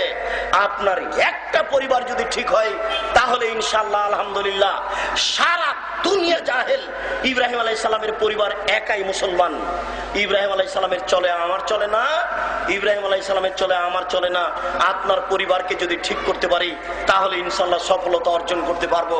1 মিনিট ইব্রাহিম আলাইহিস সালামের পরিবারটা দেখে আমি সামনের দিকে যাচ্ছি। আপনি দেখুন, ইব্রাহিম আলাইহিস সালামের পরিবার একটাই পরিবার মুসলমান, বাকি এই পৃথিবীতে আর কোনো পরিবার মুসলমান নেই। দাখালা ইব্রাহিম কারিয়াতান, ইব্রাহিম আলাইহিস সালাম একটা গ্রামে প্রবেশ করলেন। সেই গ্রামে ছিল স্বৈরাচারী শাসক। স্বৈরাচারী শাসককে বলা হলো, ইব্রাহিমের সাথে একজন মেয়ে রয়েছে, সে অতীব সুন্দরী। সৌদি আরবের বুকে, আরব ভূখণ্ডে যত নারী আছে তার মধ্যে সবচেয়ে সুন্দরী এই ইব্রাহিম আলাইহিস সালামের সাথে যে নারী আছে, যার নাম সারা। একজন লোক স্বৈরাচারী শাসক পাঠালো ইব্রাহিম আলাইহিস সালামের কাছে। বলা হলো, হে আল্লাতি মাক, ইব্রাহিম আপনার সাথে যে মহিলা রয়েছে সে কে? তখন ইব্রাহিম আলাইহিস সালাম বলছেন, হুয়া হে উখতি, সে আমার বোন। এই কথা বলার পরে ইব্রাহিম আলাইহিস সালাম তার স্ত্রীর কাছে ফিরে যাচ্ছেন। তার স্ত্রীর কাছে ফিরে গিয়ে বলছেন, সারা শোনো, লা তুকাদ্দিবি বিহাদিসি, তুমি যেন আমাকে মিথ্যুক প্রমাণ করো না। আন্নি কাদ আখবার তোমার নাকি উখতি, আমি কিন্তু তাদের বলে দিয়েছি তুমি আমার বোন। এই দেশে স্বামী স্ত্রী পার হতে পারে না। আমি যদি বলি যে এটা আমার স্ত্রী, তাহলে আমাদেরকে আটকে দিবে। এই জন্য আমি কিন্তু মিথ্যা কথা বলেছি। আমি বলেছি সেটা আমার বোন। তুমি যদি এখন বলো এটা আমার স্বামী, তাহলে আমরা বন্দী হয়ে যাব। তুমি বলিও যে এটা আমার ভাই, আমরা ভাই বোন হয়ে পার হয়ে যাব। এর পরের বাক্যটা আপনি শুনেন, এই বাক্যটা আপনাকে বলতে চাচ্ছি। এরপরে তিনি বলছেন, সারা মনে রেখো, আমি আর তুমি ছাড়া এই মাটির উপরে কোনো মুসলমান নেই। লাইসা আহাদুন মুসলিম আলা ওয়াজহিল আরজ, আমি আর তুমি ছাড়া এই মাটির উপরে আর কোন মুসলিম পরিবার নেই। আপনি অত হতাশা হচ্ছেন কেন যে পর্দাটা সরালে দেখতে পাবো হাজার হাজার উলঙ্গ মেয়ে হাঁটছে, তাহলে আমার ইমান কিভাবে টিকবে? আপনি অত নিরাশা হচ্ছেন কেন? সারা পৃথিবী উল্টে আছে। ইব্রাহিম আলাইহিস সালাম একাই ঠিক চলে, আমার চলবে না? অবশ্যই চলবে। কাল থেকে আমার মেয়ে এই রাস্তা দিয়ে হাঁটবে হাত মোজা দিয়ে, পা মোজা দিয়ে, উন্নত মানের পোশাক পরে, চশমা চোখে লাগিয়ে কলেজে যাবে, সম্ভ্রান্ত পরিবারের মেয়ে যাবে। এই মেয়েটা নগ্ন, সেজন্য আমার মেয়েকে নগ্ন হতে হবে। কে বলেছে? আমার পরিবারের জন্য আমি জিম্মেদার, আমি দায়ী। ওর জন্য সে জবাব দিবে, আমাকে দিতে হবে না। কবর কি জিনিস মরলে বোঝা যাবে, কিয়ামত কি জিনিস মরলে বোঝা যাবে, জাহান্নাম কি জিনিস মরলে বোঝা যাবে। অতএব তার বিষয়টি আমার নয়, আমার বিষয়টি আমার। আপনার পরিবারকে সংশোধন করতে চাই। সম্মানিত দিনী ভাই, বলছিলাম হুজুরকে তদন্ত করে কথা বলতে হবে, নইলে হুজুরের জাহান্নাম। কথার প্রারম্ভে আর একটি জটিল কথা বলি এখানে, সেটা হচ্ছে এই একজন মানুষ চুরি করলে জাহান্নামে যাবে, এ কথা নবী বলেননি। চুরি করা মহাপাপ, চুরি করলে হাত কেটে নিতে হয়। একজন মানুষ সুদ খেলে জাহান্নামে যাবে, এ কথা নবী বলেননি। সুদ মহাপাপ, সুদ এত বড় পাপ, সুদ এত বড় পাপ, সুদ এত জঘন্য পাপ, সুদ এত ঘৃণিত পাপ। সুদের সাথে আল্লাহর নবী যে ভাষা ব্যবহার করেছেন, সেই ভাষাগুলি পৃথিবীর কোনো পাপের সাথে ব্যবহার করেননি। শুনতে কেমন কেমন লাগে। আল্লাহ রাসূল বলছেন, মায়াকুল দিরহাম রিবা ওয়া ইয়ালাম আসাদু মিন সিত্তাতি ওয়া সালাসিনা জিনিয়া। কে যদি জেনে শুনে 1 টাকা সুদ খায়, 36 বার জেনা করে যত পাপ হবে, 1 টাকা সুদ খেলে তার চেয়ে বেশি পাপ হবে। দেখেন তো ভাষাটা কেমন, শুনতে কেমন লাগে। আল্লাহ রাসূল বলছেন, আর রিবা সাবুনা জুজান আইসার হায়ান করজুল মাহু। সুদের পাপের 70টি ভাগ রয়েছে। ছোট ভাগ হলো মার সাথে জেনা করলে যেমন পাপ হয়, সুদের পাপের 70টি ভাগ রয়েছে। ছোট ভাগ হলো মার সাথে জেনা করলে যেমন পাপ হয়। আল্লাহ রাসূল বলছেন, যে সুদ খাবে তাকে রক্তের নদীতে ফেলে দিয়ে পাশ থেকে পাথর মেরে তার মুখকে ভেঙে চৌচির করা হবে। যে সুদ খাবে তাকে রক্তের নদীতে ফেলে দিয়ে পাশ থেকে পাথর মেরে তার মুখকে ভেঙে চৌচির করা হবে। সুদ খাওয়ার নেহায়াত অন্যায়। আপনি আজকে বলুন, তবে আপনার পাপ ক্ষমা হওয়া সহজ। আপনার পাপ ক্ষমা হওয়া সহজ, আপনার পাপ ক্ষমা হওয়া সহজ। এদেশের এমপি, মন্ত্রী, চেয়ারম্যান, মেম্বারের, গ্রাম্য দায়িত্বশীলের পাপ ক্ষমা হওয়া সহজ নয়। আপনি যদি আজকে বক্তব্যের পরে বলেন, এখনই সুন্দর করে ওযু করে 2 রাকাত সালাত আদায় করে যদি বলেন, আল্লাহ আমার ভুল হয়েছে, কোটি কোটি টাকা সুদ খেয়ে 20টা বাড়ি করেছি, আমার ভুল হয়েছে, আজ থেকে আমি আর সুদ ভক্ষণ করব না, তুমি আমাকে ক্ষমা করো, এই কথাটা বলে যদি আপনি মারা যান, ইনশাআল্লাহ আপনি জান্নাত পাবেন। কেন? এই পাপটি আল্লাহর সাথে জড়িত। যে কথাটা এখনো বলতে যাচ্ছি সেটা আসেনি। আমি সেই কথাটা বলার পূর্বেই আর একটা জটিল কথা এসে ঢুকে গেছে, সেই জন্য সেই কথাটা আগে বলছি। সুদের পাপটা এত বড় হলেও এর ক্ষমা সহজ। কেন? এই পাপের সম্পর্ক কার সাথে? আল্লাহর সাথে। এবার বলছি, চেয়ারম্যান সাহেব আপনাকে, ও এমপি মন্ত্রী সাহেব আপনাকে বলছি, ও প্রিন্সিপাল সাহেব, ভাইস চ্যান্সেলর সাহেব, হেড মুদারিস সাহেব, গ্রাম্য সর্দার সাহেব আপনাকে বলছি, আপনার যদি 1টা টাকা আত্মসাৎ থাকে, আপনি যদি 1টা টিন চুরি করে থাকেন, 1টা টিন, আপনি যদি 1টা টিন আত্মসাৎ করে থাকেন, বাকি জীবন যদি আপনি কাবা ঘরের গিলাফ ধরে কাঁদেন, আপনার এই পাপ ক্ষমা হবে না। আপনি মরা পর্যন্ত যদি এই পাপের জন্য ক্ষমা চান, আপনার এই পাপ ক্ষমা হবে না। শুনুন, এই পাপ যদি ক্ষমা হয়ে যায়, আল্লাহ হবেন অত্যাচারী। এই পাপ যদি ক্ষমা হয়ে যায়, আল্লাহ হবেন অত্যাচারী। এই পাপ যদি ক্ষমা হয়ে যায়, আল্লাহ হবেন অত্যাচারী। আল্লাহ বলছেন, ইন্নী হারামতু যুলমা আলাইয়া, আমি আমার উপরে অত্যাচারকে হারাম করেছি। আমি আল্লাহ অত্যাচার করব না, আমি আল্লাহ অত্যাচার করব না, আমি আল্লাহ অত্যাচার করব না। মন্ত্রী সাহেব, টাকা আপনার নয়, এটা আমার জনগণের টাকা। জনগণকে টাকা ফেরত দেওয়া পূর্ব পর্যন্ত এই পাপ ক্ষমা হবে না। এটা খুবই কঠিন। এক কথার মধ্যে আর এক কথা এসে ঢুকেছে, এই জন্য আপনাকে কথাটা সতর্ক করে জানিয়ে দিলাম। দায়িত্ব খুব কঠিন জিনিস। আল্লাহর নবী বলছেন, কাউকে যদি দুইজনের দায়িত্বশীল করা হয় তাহলে তাকে ছুরি দিয়ে ছুরিবিহীন জবে করা হলো। কাউকে যদি দুইজনের দায়িত্ব দেওয়া হয় তাহলে তাকে ছুরিবিহীন জবে করা হলো। কাউকে যদি দুইজনের দায়িত্ব দেওয়া হয় তাহলে তাকে ছুরিবিহীন জবে করা হলো। কথাটা বুঝতে পারলাম না। তাকে ছুরিবিহীন জবে করা হলো মানে দায়িত্ব এত কঠিন, দায়িত্ব এত কঠিন। আপনি যদি ঠিকভাবে করেন ইহকাল হারাবে, যদি বেঠিকভাবে করেন পরকাল হারাবে। দায়িত্বের কোনটাই টিকে না।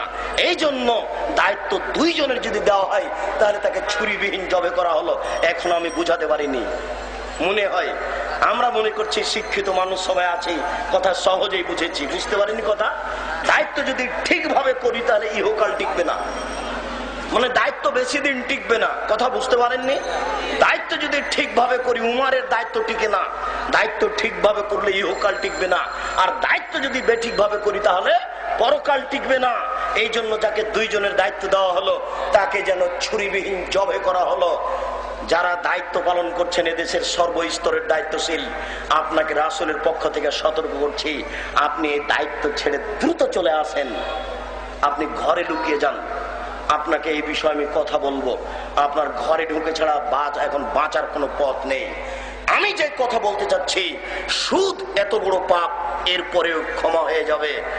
এরপরেও সুদ খেলে লোকটা জাহান্নামে যাবে এ কথা নবী বলেননি। সুদ খেলে লোকটা জাহান্নামে যাবে এ কথা নবী বলেননি। আল্লাহ নবী বলছেন, কেউ যদি কোনো কথা আমার দিকে ধাবিত করে, সেই কথা যদি আমার না হয় তাহলে তার থাকার জায়গা সরাসরি জাহান্নাম।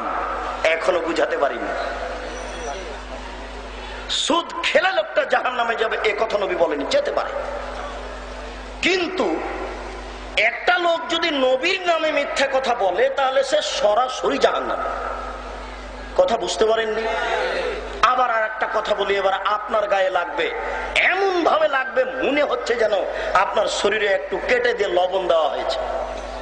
আপনার গায়ে এত কঠিন ও কঠোর ভাবে লাগবে। শুনুন, জেনা সবচেয়ে নোংরা পাপ। জেনা সবচেয়ে নোংরা পাপ। জেনা সমাজে সবচেয়ে নোংরা পাপ। জেনা করলে লোকটা জাহান্নামে যাবে এ কথা নবী বলেননি। আল্লাহ নবী বলেন, আল বিক্র বিল বিক্রে জিলদু মিআত তাগরিবু সানা। অবিবাহিত ছেলে মেয়ে যদি জেনা করে তাহলে তাকে 100 লাঠি পিটিয়ে 1 বছরের জন্য এলাকা থেকে তাড়িয়ে দিতে হবে। তিনি বলেন, অবিবাহিত ছেলে মেয়ে যদি জেনা করে তাহলে তাকে 100 লাঠি পিটিয়ে এলাকা থেকে 1 বছরের জন্য তাড়িয়ে দিতে হবে। তিনি বলেন, আস-সাইবু বিস-সাইবার রাজম। বিবাহিত নারী পুরুষ যদি জেনা করে তাহলে তাকে ইট দিয়ে, ঢেল দিয়ে, পাথর দিয়ে মেরে মেরে মেরে ফেলতে হবে। বিবাহিত নারী পুরুষ যদি জেনা করে তাহলে তাকে ইট দিয়ে, ঢেল দিয়ে, পাথর দিয়ে মেরে মেরে মেরে ফেলতে হবে। তার বাঁচার কোনো পথই নেই। 3 শ্রেণীর মানুষকে হত্যা করতে হয়। সরকারের পক্ষ থেকে 3 শ্রেণীর মানুষকে হত্যা করতে হবে। 2 শ্রেণীর মানুষের বাঁচার পথ আছে, 1 শ্রেণীর মানুষের বাঁচার পথ নেই। 3 শ্রেণীর মানুষকে হত্যা করতে হয়।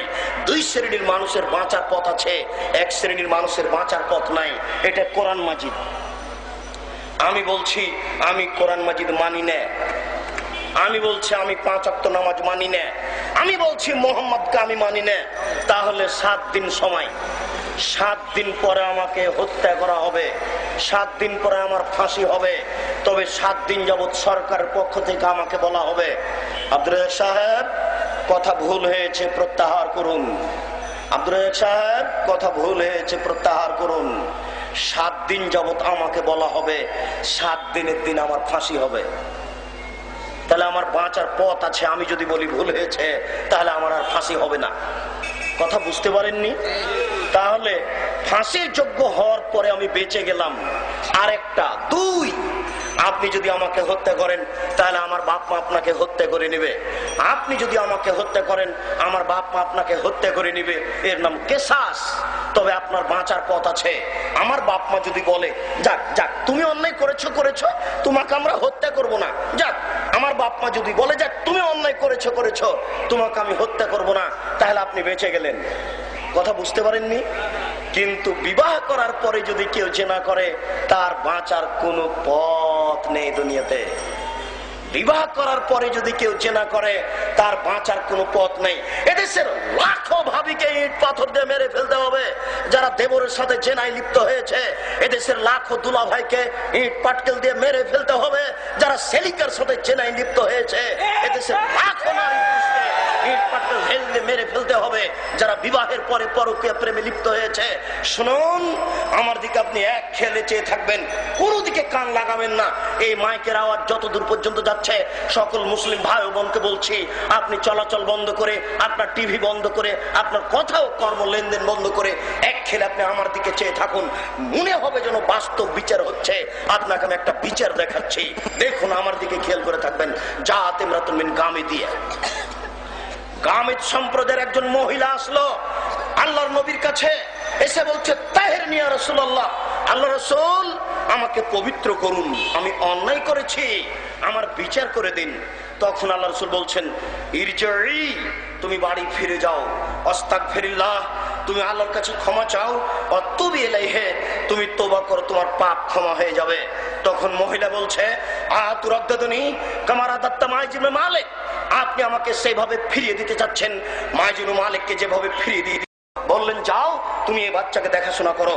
এরপরে তিনি বলছেন সঙ্গী সাথী ইজাবু বিহা, তোমরা একে মাঠে নিয়ে যাও, মাঠে নিয়ে গিয়ে গর্ত খুঁড়ে তার বুক পর্যন্ত মাটিতে পুঁতে দাও, ফাজমুহা, এরপরে চতুর্দিক থেকে ইট ঢিল পাথর মেরে মেরে তাকে মেরে ফেলো। সাহাবীগণ বলছেন আমরা মহিলাটিকে মাঠে নিয়ে গেলাম, গর্ত খুঁড়লাম, গর্ত খুঁড়ে বুক পর্যন্ত মাটিতে পুঁতে দিলাম, এরপর চতুর্দিক থেকে ইট ঢিল পাথর মারতে লাগলাম। খালিদ বিন ওয়ালিদ বলছেন একটা পাথর আমি তার মুখের উপরে মারলাম, খালিদ পাথরটা মুখে লেগে মুখ ফেটে রক্ত ছিটে খালিদের গায়ে লাগলো। খালিদ তাকে গালি দিয়ে বললেন ছি ছি ছি ছি ছি, একজন জেনাকারিনী মহিলার গায়ে রক্ত আমার গায়ে লাগলো, এই বলে তিনি গালি দিলেন। আল্লাহ রাসূল বলছেন বাংলা রে খালিদ, খালিদ থামো, তুমি একে গালি দিও না, লাকা তাওয়াত লাউ তাওয়া সাহেব ওয়াকসিন, এই মহিলা এত তওবা করেছে আল্লাহর দরবারে, এত ক্ষমা ভিক্ষা চেয়েছে, এর চেয়ে বড় পাপী যদি এইভাবে ক্ষমা চাই তাহলে তার পাপ ক্ষমা হবে। খালিদ, খালিদ তুমি একে গালি দিও না, এর চেয়েও যদি কোনো বড় পাপী এইভাবে তওবা করে তাহলে তার পাপ ক্ষমা হয়ে যাবে। খালিদ তুমি এই মহিলাকে গালি দিও না। এরপরে তিনি তার জানাজা করলেন, এরপরে তিনি তার কাফন দাফন করলেন। আমি আপনাকে বুঝাতে পারিনি। আল্লাহ রাসূল বলছেন খালিদ একে গালি দিও না, এর চেয়ে বড় পাপী যদি এইভাবে তওবা করে তাহলে তার পাপ ক্ষমা হবে। মানে খালিদ এই মহিলার পাপ ক্ষমা হয়ে গেছে, খালিদ এই মহিলার পাপ ক্ষমা হয়ে গেছে, তাই তো তিনি জানাজা করলেন, তাই তো তিনি কাফন দাফন করলেন। কই তিনি তো বললেন না যাও তোমার পাপ ক্ষমা হয়ে গেছে, তোমার বিচার হবে না, এই কথা তো তিনি বললেন না। আমি মনে হয় বুঝাতে পারছি না আপনাকে। এই বুখারী মুসলিমের হাদিস পেশ করে, মুসলিম শরীফের হাদিস পেশ করে বুঝাতে চাচ্ছি বিবাহ করার পরে জেনা করলে তার বাঁচার কোনো পথ নেই, পৃথিবীতে কোনো পথই নেই বাঁচার। ঘরে ঘরে জেনা হচ্ছে, 20 তলা বিল্ডিং এ এক রাতে 7 জায়গায় জেনা হচ্ছে, 20 তলা বিল্ডিং এর 200 রুমে জেনা চর্চা হচ্ছে। কেউ বহির্বিশ্বের জেনা দেখছে, শ্বশুর এক ঘরে, শাশুড়ি এক ঘরে, বাপ এক ঘরে, মা এক ঘরে, বোন এক ঘরে, ভাই এক ঘরে, জেনার জেনা, অন্যায় আর অন্যায়। একদিন যদি এই দেশের মাটিতে একটা বিচার হয় তাহলে হাজার হাজার মাইল এলাকায় এই পাপ বন্ধ হয়ে যাবে, তাকে মেরেই ফেলতে হবে। আপনাকে আশ্বস্ত করার জন্য এতটুকু বলতে চাই, হ্যাঁ আমার দিনী ভাই, আপনি ভয় পাচ্ছেন, আপনার ভিতরে এরকম অনেকদিন ঘটে গেছে, আপনি ভয় পাচ্ছেন, ভয় আপনি পান, এটাই আপনার ঠিক। তবে আপনাকে আমি আশ্বস্ত করতে চাই এইভাবে যে আজকে আপনি অজু করে রাতে 2 রাকাত সালাত আদায় করে আল্লাহর কাছে ক্ষমা ভিক্ষা চান, আল্লাহ আমার ভুল হয়ে গেছে, আমি আজ থেকে আর এই পাপে জড়িত হব না। আপনি মোবাইলে সব নাম্বারগুলি মিটিয়ে নেন। জেনা এমন একটা জিনিস, একবার যদি আপনি ঢুকে যান তাহলে আপনি তার থেকে আর ফিরে আসতে পারবেন না। এই মেয়ে সেই মেয়ে, এই মেয়ে সেই মেয়ে, হাজারো মেয়ের সাথে আপনার জেনার সম্পর্ক হয়ে যাবে। খুব কঠিন ও জটিল জিনিস, হাজার হাজার শয়তান আপনার পিছনে লেগে আছে, যখন কথা বলার জন্য বাধ্য করছে। আপনি এক থেকে কঠোর হয়ে যান, আল্লাহ তোমার দরবারে দয়া ভিক্ষে চায়। রব্বিক ফিরওয়ারহাম ওয়া আনতা খায়রুর রাহিমিন, তুমি বড় দয়াবান, তুমি বড় ক্ষমাবান, তোমার দরবারে দয়া ভিক্ষা চাই, তোমার দরবারে ক্ষমা ভিক্ষা চাই, তুমি আমাকে রক্ষা করো। আজ থেকে আমি এই মেয়ের সাথে কথা বলতে রাজি নই, আমি সব নাম্বার মিটিয়ে দিলাম, তুমি আমাকে মাফ করো। আপনি বলতে থাকেন মরা পর্যন্ত, ইনশাল্লাহ আপনার পাপ ক্ষমা হয়ে যাবে। তবে আপনাকে দেখতে চাচ্ছে আল্লাহ যে আপনি সত্যি ক্ষমা চাচ্ছেন কিনা। আপনাকে আশ্বস্ত করে গেলাম, মধ্যে থেকে যে কথাটা বলেছি সেই কথাটা হচ্ছে যে এই লোকটা এত বড় পাপ করেও জাহান্নামে যাবে কথা নয়, যেতে পারে, কিন্তু আমি হুজুর ধর্মের নামে যদি মিথ্যে কথা বলি তাহলে সরাসরি জাহান্নাম। আর আপনি এই যে টাকনুর নিচে প্যান্টটা রেখেছেন, আল্লাহ রাসূল বলছেন যে ব্যক্তি টাকনুর নিচে পায়জামা প্যান্ট লুঙ্গি রাখবে সে সরাসরি জাহান্নামী। একটা লোক চুরি করলে জাহান্নামে যাবে এ কথা নবী বলেননি, একটা লোক জেনা করলে জাহান্নামে যাবে এ কথা নবী বলেননি, যেতে পারে। একজন লোক নামাজ না পড়লে জাহান্নামে যাবে এ কথা নবী বলেননি, যেতে পারে। তবে আল্লাহ রাসূল বলছেন কেউ যদি টাকনুর নিচে পায়জামা প্যান্ট লুঙ্গি পরে তাহলে সে সরাসরি জাহান্নামী। তিনি বলছেন কেউ যদি আমার নামে মিথ্যে কথা বলে তাহলে সে সরাসরি জাহান্নামী। কি দিয়ে আপনাকে মিথ্যে কথা দেয়? মুকশিদুল মুমিনিন বইয়ে অনেক মিথ্যে কথা, তার একটা মিথ্যে কথা আপনাকে বলি। বিচারের কাঠগড়াতে আল্লাহ তাআলা সমস্ত ফাতেমা নামে মেয়েকে ডেকে বলবেন, যত মহিলার নাম ফাতেমা সমস্ত মহিলাকে ডেকে বলবেন, এই শোনো, ফাতেমা নামে মহিলা, যেহেতু মোহাম্মদের মেয়ের নাম ফাতেমা আমি তাকে মাফ করে দিয়েছি, তোমাদের নাম ফাতেমা আমি ওই ওসিলাই তোমাদেরও মাফ করে দিলাম। পতিতালয়ের মেয়েটা যদি হয় ফাতেমা, হুজুর আপনি যে লিখলেন তো একটু হিসাব করবেন না এটা চলবে কিনা? আপনাদেরকে বলছি এই লেখার জন্য, লেখকের জন্য আপনারা আল্লাহর কাছে ক্ষমা ভিক্ষা যান। এদেশের যারা দায় দায়িত্ব পালন করছে চলে গেছে, তারা খুব বড় বিপদে আছে। শুনুন, মহান আল্লাহ বলেন, ইয়া আইয়ুহাল্লাযীনা আমানু কু আনফুসাকুম ওয়া আলাইকুম নারা, হে দুনিয়ার পরিবারের মালিক, তোমরা তোমাদেরকে এবং তোমাদের পরিবারকে জাহান্নাম থেকে বাঁচাও। হে দুনিয়ার পরিবারের মালিক, তোমরা তোমাদেরকে এবং তোমাদের পরিবারকে জাহান্নাম থেকে বাঁচাও। প্রথমে একটু কথা আপনাকে জাহান্নাম থেকে বাঁচানোর ব্যাপারে পরামর্শ দিই। আপনি নিজেকে কিভাবে জাহান্নাম থেকে বাঁচাবেন? আজ থেকে আপনি 3টা কাজ করবেন, ইনশাআল্লাহ জাহান্নাম থেকে বেঁচে যাবেন। আজ থেকে আপনি 3টা কাজ করবেন, ইনশাআল্লাহ জাহান্নাম থেকে বেঁচে যাবেন। আপনি এখন বাসায় যাওয়ার সময় বলবেন, আব্দুর রাজ্জাক সাহেব বললেন আল্লাহর নবী বলেছেন, আব্দুর রাজ্জাক সাহেব বললেন আল্লাহর নবী বলেছেন বাঁচার 3টি পথ। 1 নাম্বার, আলজেম লিসানাক, মুখ বন্ধ। এই মুখে আর ভালো কথা ছাড়া কোনো কথা চলবে না। মোবাইল টিপে সাবধান, অশ্লীল কথা বলবেন না মেয়ের সাথে। সাবধান, আজ থেকে আপনি ওই দোকানের সামনে বসে মানুষের গীবত করবেন না। খ্রিস্টান আব্রাহাম লিঙ্কনের কাল্পনিক পদ্ধতিতে ভোট করতে গিয়ে এই মাঠে আপনি এইভাবে মানুষকে জবে করার জন্য লাফাবেন না। আপনাকে সাবধান করে যাচ্ছি, বিচার আপনার হবেই। শুনুন, মানুষের তো বিচার হবে, পশু প্রাণীরও বিচার হবে। শুনুন, মানুষের তো বিচার হবে, পশু প্রাণীরও বিচার হবে। আল্লাহ রাসূল বলছেন একটা শিংওয়ালা ছাগল যদি একটা অশিংওয়ালা ছাগলকে গুতা মেরে থাকে, একটা শিংওয়ালা ছাগল যদি একটা অশিংওয়ালা ছাগলকে গুতা মেরে থাকে, বিচারের কাঠগড়াতে আল্লাহ অশিংওয়ালা ছাগলকে শিং দিবেন। অশিংওয়ালা ছাগলকে শিং দিয়ে বলবেন, নাও তুমি গুতা মেরে পরিশোধ করে নাও। কথাটা আমার বুঝতে পারলেন না? সম্মানিত দিনী ভাই, আপনাকে বলতে চাচ্ছি মানুষের তো বিচার হবেই, পশু প্রাণীরও বিচার হবে। এই জন্য যুবক তোমাকে বলে যাচ্ছি, আজ থেকে তোমার মুখ বন্ধ। আজ থেকে তুমি মুখে ভালো কথা বলবে, অশ্লীল কথা যেন আর কোনোদিন মুখে না আসে। সম্মানিত দিনী ভাই, মুরব্বিয়ানে কেরাম, আপনাকে অনুরোধ করে বলছি আপনি মুখ বন্ধ করুন। আপনার ছেলে মেয়েকে উপদেশ দিন, ভুল হচ্ছে, দেখুন ভুল হচ্ছে, দেখুন সম্মানিত মুরব্বিয়ানে কেরাম ভুল হচ্ছে। এই ছেলেরা তোমাদের সাবধান করে যাচ্ছি, তোমরা সতর্ক সাবধান থাকো। এই মুখকে এইভাবে ব্যবহার করো না মানুষের গিবাত করো না, মানুষের বদনাম করো না, মানুষের সাথে চুগলখড়ি করো না, মানুষকে ধোকা ফাঁকি দিও না, এরকম মেয়ের সাথে গল্প করো না। এখনই তুমি মোবাইলের সব নাম্বার মিটিয়ে দাও, দেখো তুমি তোমার মুখ বন্ধ করো, বেঁচে যাবা ইনশাআল্লাহ। 1 নম্বর বাঁচার পথ মুখ বন্ধ। 2, আপনি আপনার বাড়িকে প্রশস্ত করুন।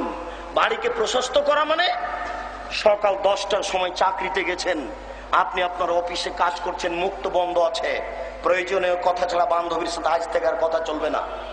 সাবধান করে যাচ্ছে আপনাকে, বান্ধবীর সাথে জরুরি কথা ছাড়া আর চলবে না।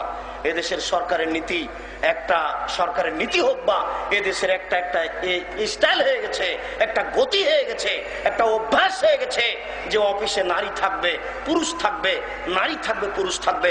আপনি বিশ্বাস করুন, নারীকে দেশ চালানোর জন্য সৃষ্টি করা হয়নি, নারীকে অফিস চালানোর জন্য সৃষ্টি করা হয়নি, নারীকে কোর্ট কাছারি চালানোর জন্য সৃষ্টি করা হয়নি, নারীকে প্রযুক্তির জন্য সৃষ্টি করা হয়নি। শুধুমাত্র নারীকে সৃষ্টি করা হয়েছে তার স্বামীকে শান্তি তৃপ্তি দেওয়ার জন্য, শুধুমাত্র তার স্বামীকে শান্তি তৃপ্তি দেওয়ার জন্য সৃষ্টি করা হয়েছে। আল্লাহ তাআলা বলছেন, ওয়াকারনা ফি বুয়ুতিকুন্না ওয়ালা তাবাররাজনা তাবারুজাল জাহিলিয়াতুল উলা, হে মুসলিম মহিলা, তোমরা বাড়িতে থাকো। বন্যতার যুগে, বর্বরতার যুগে, অসভ্যতার যুগে নারীরা যেভাবে রাস্তায় চলতো সেভাবে চলো না। এভাবে রাস্তায় চলা বন্যতা, বর্বরতা, অসভ্যতা। আল্লাহ বলছেন এটা বন্যতা, এটা বর্বরতা, এটা অসভ্যতা। বন্য নারী চলে, অসভ্য নারী চলে, শিক্ষিতা নারী চলে না। সে নিজেকে ভাবে বেগম রোকেয়া জাতিকে খবর দিয়ে গেছে, বেগম রোকেয়া শিক্ষিতা নারী নয়। এই যুবক, তুমি কটাক্ষ মনে করো না, তুমি ভুল বুঝেছ। তোমাকে আবার বুঝতে হবে, মেয়ে কেন মাঠে নামলো, আমার সম অধিকার। ও সম অধিকারের কি বুঝে? অধিকার কাকে বলে? সম অধিকার কি বুঝেও? শুনুন, এমন কোন পৃথিবীতে দেশ নেই যে দেশের 3 জনই নারী। আশ্চর্য বাংলাদেশ, যে দেশের বড় জন নারী, মেজ জন নারী, আরে সেজ জন নারী, আরে 3 জনই নারী। মানুষ পাগল হলে কি আর এরকম পাগল হতে হয়? আশ্চর্য দেশ। অথচ আল্লাহর নবী বলছেন, যে দেশে 1 জন নারী দায়িত্বশীল হবে সে দেশে গজব নাযিল হবে, সে দেশে গজব নাযিল হবে, সে দেশে গজব নাযিল হবে। এ কথা আল্লাহর নবী বলছেন বুখারী মুসলিমের। আমি মুসলিম চিররণবীর, মরণকে করি না ভয়, মরলে শহীদ, বাঁচলে গাজী, আমার উভয় সমান। এই যুবক, তুমি মুসলিম, বাংলাদেশে 90% মুসলিম। এই দেশের মাটিতে যদি হিন্দু কথা বলতে পারে, এই দেশের মাটিতে যদি ইহুদি কথা বলতে পারে, এই দেশের মাটিতে যদি খ্রিস্টান কথা বলতে পারে, এই দেশের মাটিতে আমি আব্দুর রাজ্জাক হাদিসের অনুবাদ করতে পারি না? এই দেশের মাটিতে আমার হাদিসের অনুবাদ করার সুযোগ আছে। এটা ঢাকার বুকে কথা বলছি। আমি মুসলিম চিররণবীর, মরণকে করি না ভয়। আপনিও ভয় করেন না, মরণ একদিন হবেই, আজ হোক আর কাল হোক। একে 5 পয়সা দাম দিনে। শুনুন, যে কথা বলছিলাম, বাঁচার 3টি পথ। বাঁচার 3টি পথের একটা মুখ বন্ধ করা, একটা হচ্ছে বাড়িকে প্রশস্ত করা। বাড়িকে প্রশস্ত করা মানে আপনি অফিসে গেছেন, কাজ শেষ হয়েছে, তাড়াতাড়ি বাড়িতে ঢুকে যান, আর কোনো কাজ নেই। আপনার স্ত্রী বাড়ি ত্যাগ করতে পাবে না জরুরি প্রয়োজন ছাড়া। আপনার স্ত্রী বাড়ি ত্যাগ করতে পাবে না জরুরি প্রয়োজন ছাড়া। আপনি যাবেন তরকারি কিনতে বাজারে, আপনার স্ত্রী গেল কেন? আপনি কি মরেছেন? আপনার ছেলে কি মারা গেছে? আপনার কাজের লোক কি মরেছে?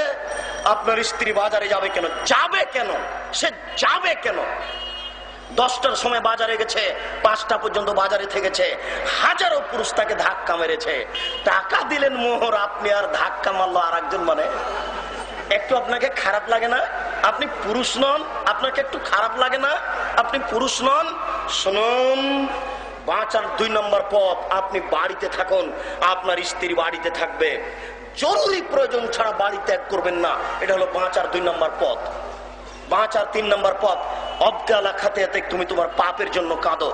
এবার আপনি বাড়ি যাবেন আর বলবেন, বাঁচার 3টি পথ। 1 নম্বর পথ, মুখ বন্ধ করতে হবে।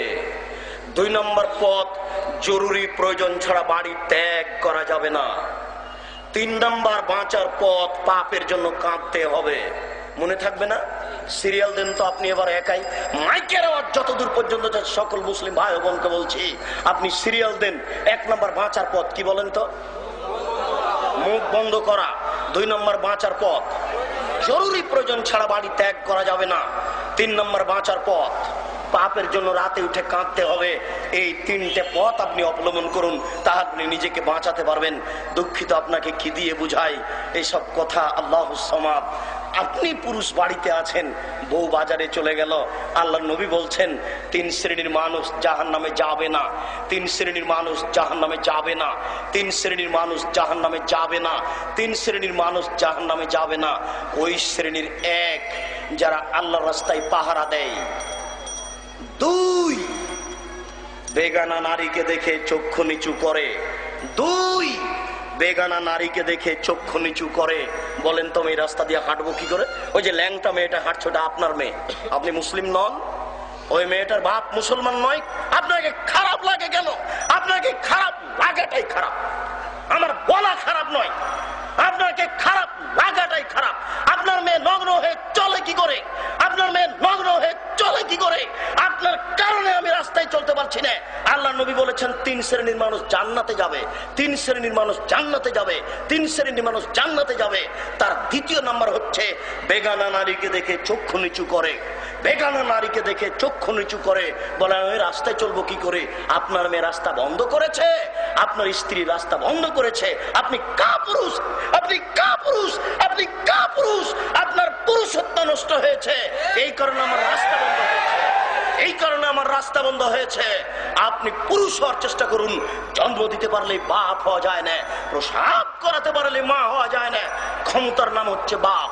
শুনুন, স্ত্রীর তরকারিতে লবণ বেশি করেছে, এই জন্য স্ত্রীকে মারতে হবে, এর নাম ক্ষমতা নয়। আপনার মা যদি তরকারি রান্না করে তাহলে তরকারিতে লবণ বেশি হতে পারে, তাহলে কি এখন মাকে মারবেন? মারা যায় না। আপনি যদি নিজেও তরকারি রান্না করেন তাহলে তরকারিতে লবণ বেশি হতে পারে, তাহলে লবণ বেশি হলে স্ত্রীকে মারতে হবে, এর নাম ক্ষমতা নয়।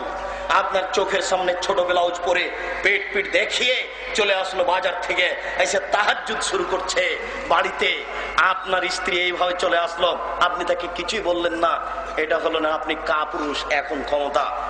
এই শোনো, টাকা দিয়ে আমি, ভাড়া দিয়ে আমি তোমাকে সতর্ক করে বলছি, এরপরে যদি আমি তোমাকে এভাবে রাস্তায় চলতে দেখি তাহলে তোমার পিঠের চামড়া তুলে দেবো, অন্যথায় বাড়িতে ভাত হবে না।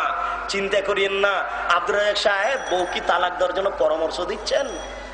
পরামর্শ কেন, আদেশ করে যাচ্ছি, তবে সতর্ক সাবধান হন। এক কথাতে বউ তালাক, আরে এটা তো অনেক বড়, এক কথায় বউ তালাক। আপনি দেখবেন বুখারী মুসলিমের হাদিস, এক কথাতে বউ তালাক।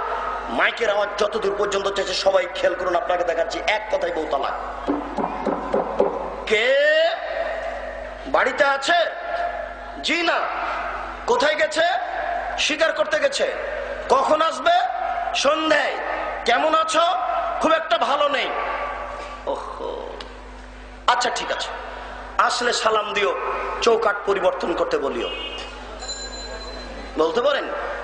বাহির থেকে দাঁড়িয়ে কথা বলছেন যিনি, তিনি হচ্ছেন ইব্রাহিম আলাইহিস সালাম। আপনি বলতে পারেন তিনি এসেছেন সিরিয়া থেকে, আসতে 1.5 মাস লেগেছে, যেতে 1.5 মাস লাগবে। 3 মাসের পথ পায়ে হেঁটে এসেছেন। ভিতরে আছেন বৌমা, বেটা বাইরে কাজ করতে গেছে, শিকার করতে গেছে। আরো ইব্রাহিম আলাইহিস সালামের কথা ছিল, তিনি একবারে খেপে গেছেন যখন বৌমা বলেছে ভালো নেই। তিনি বলেছিলেন বাড়িতে আছে? জি না। কোথায় গেছে? শিকার করতে। কখন আসবে? সন্ধ্যায়। কেমন আছো? খুব একটা ভালো নেই। তখনই শ্বশুর একবারে খেপে গেছেন, বলছেন আচ্ছা ঠিক আছে, আসলে সালাম দিও, চৌকাঠ পরিবর্তন করতে বলিও। চলে গেছেন ফিরে। বাড়িতে এসে বুঝতে পেরেছেন আব্বা এসেছিলেন। ব্যাপারটা কি? কেউ এসেছিল? হ্যাঁ, একজন বৃদ্ধ মানুষ এসেছিলেন। কি বললেন? তিনি বললেন বাড়িতে আছে? নেই। কোথায় গেছে? শিকার করতে গেছে। কখন আসবে? সন্ধ্যায়। তারপর বললেন কেমন আছো? তখন তুমি কি বলেছো? তখন আমি বলেছি খুব একটা ভালো নেই। তখন তিনি কি বললেন? তিনি বললেন ঠিক আছে, আসলে সালাম দিও, চৌকাঠ পরিবর্তন করতে বলিও। ওহো, তোমার উত্তরে ভুল হয়েছে। যখন তিনি বলেছিলেন কেমন আছো, তখন তোমাকে বলতে হতো আলহামদুলিল্লাহ। তোমার উত্তর ঠিক হয়নি। তিনি আমার আব্বা তোমাকে তালাক দিতে বলে গেছেন, ইলহাকি ইলাহালে, তুমি তোমার বাপের বাড়ি চলে যাও, তুমি কত বড় সুন্দরী আমার দেখার কোনো সুযোগ নেই। তুমি কত বড় বুদ্ধিমতী আমার দেখার সুযোগ নেই, তুমি কত বড় চাকরি করো আমার দেখার সুযোগ নেই। তিনি যা বলেছেন তাই হবে। এবার আপনি দেখুন, এক কথাতে বউ বাড়িতে থাকছে, এক কথাতে বউ বাড়িতে থাকছে। আবার দেখুন অনেক দিন পরে আসছেন, কে বাড়িতে আছে? জি না। কোথায় গেছে? শিকার করতে গেছে। সন্ধে, কেমন আছো? আলহামদুলিল্লাহ। কি খাও? এ দেখেন কথা বাড়লো না, বুঝাতে পারলাম না মনে হয়। আগে এই পর্যন্ত থেমে গেছিলেন, একবারে রাগ করে চলে গেলেন, বলে যে চৌকাট পরিবর্তন করতে বলিও। এখন বলছেন যে কেমন আছো? আলহামদুলিল্লাহ। তারপরে শ্বশুরে জিজ্ঞাসা করছেন কি খাও? তখন বৌমা ভিতর থেকে বলছেন গোস্ত আর পানি। আল মা ওয়াল লাহম, গোস্ত আর পানি, পোলাও নেই, রুটি নেই, কিছু নেই। আপনার মতো এত আইটেমের কোনো খাবার নেই। আপনাকে এটুকু বুঝার জন্য আরেকটা কথা বলি। ইব্রাহিম আলাইহিস সালাম কিন্তু অনেকদিন আগে এই বৌমা স্বামীকে, অর্থাৎ এই ছেলেকে দুধের অবস্থায় রেখে গেছিলেন, জানেন না কাহিনী? ইব্রাহিম আলাইহিস সালাম তার স্ত্রী হাজেরাকে বাচ্চাটাকে কাবা ঘরের পাশে দুধ খাওয়ানো অবস্থায় রেখে গেছিলেন। আর একবার ইব্রাহিম আলাইহিস সালাম এসেছিলেন ছেলেকে কুরবানি করতে, তখন বয়স তার 8-9 বছর। এবার এসেছেন বৌমা দেখতে, আর একবার আসলেন বৌমা দেখতে, বৌমাকে বহাল রাখতে বললেন। এবার বলে চলে যাচ্ছেন আচ্ছা ঠিক আছে, আসলে সালাম দিও, চৌকাট বহাল রাখতে বলিও। আপনার স্ত্রী বারবার বাজার থেকে নগ্ন পোশাকে আসবার, আপনি কিছু বলবেন না? মানে হতেই পারে না। এক কথাতে বউ তালাক। আমি আপনাকে তালাক দিতে বলিনি, আপনাকে পরামর্শ দিয়ে যাচ্ছে আপনার স্ত্রীকে আপনি সংশোধন করুন। যদি সম্ভব না হয় তাহলে এই স্ত্রী রাখা যাবে না, এ কথাই ঠিক। আপনি স্ত্রীর কারণে পরকাল হারায়েন না। শুনুন, যেদিন থেকে আপনার স্ত্রী আপনার বাড়িতে এসেছে, ও যত পাপ করছে সমস্ত পাপের জবাব আপনাকে দিতে হবে।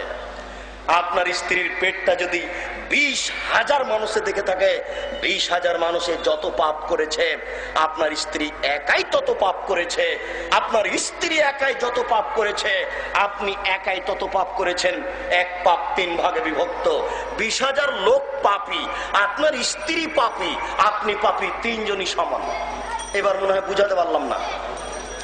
10,000 মানুষ পাপী, ওই পরিমাণ আপনার স্ত্রী পাপী, ওই পরিমাণ আপনি পাপী। পুরুষ হন, পুরুষ হন। পুরুষ হওয়ার জন্য আপনাকে অনুরোধ করে যাচ্ছে, শুনুন, এইভাবে লাগাম দিয়ে ছেড়ে দিয়ে স্ত্রীকে রাখেন না বাড়িতে, ঠিক নয়। এখানে আর একটা পরামর্শ আপনাকে দিয়ে যাচ্ছে, দেখুন আবু দাউদ, মুসলিম, আবু দাউদের হাদিস, তিরমিজি, ইবনে মাজার হাদিস। আল্লাহ রাসূল বলছেন যে পুরুষের উপরে মহিলা হক রাখে।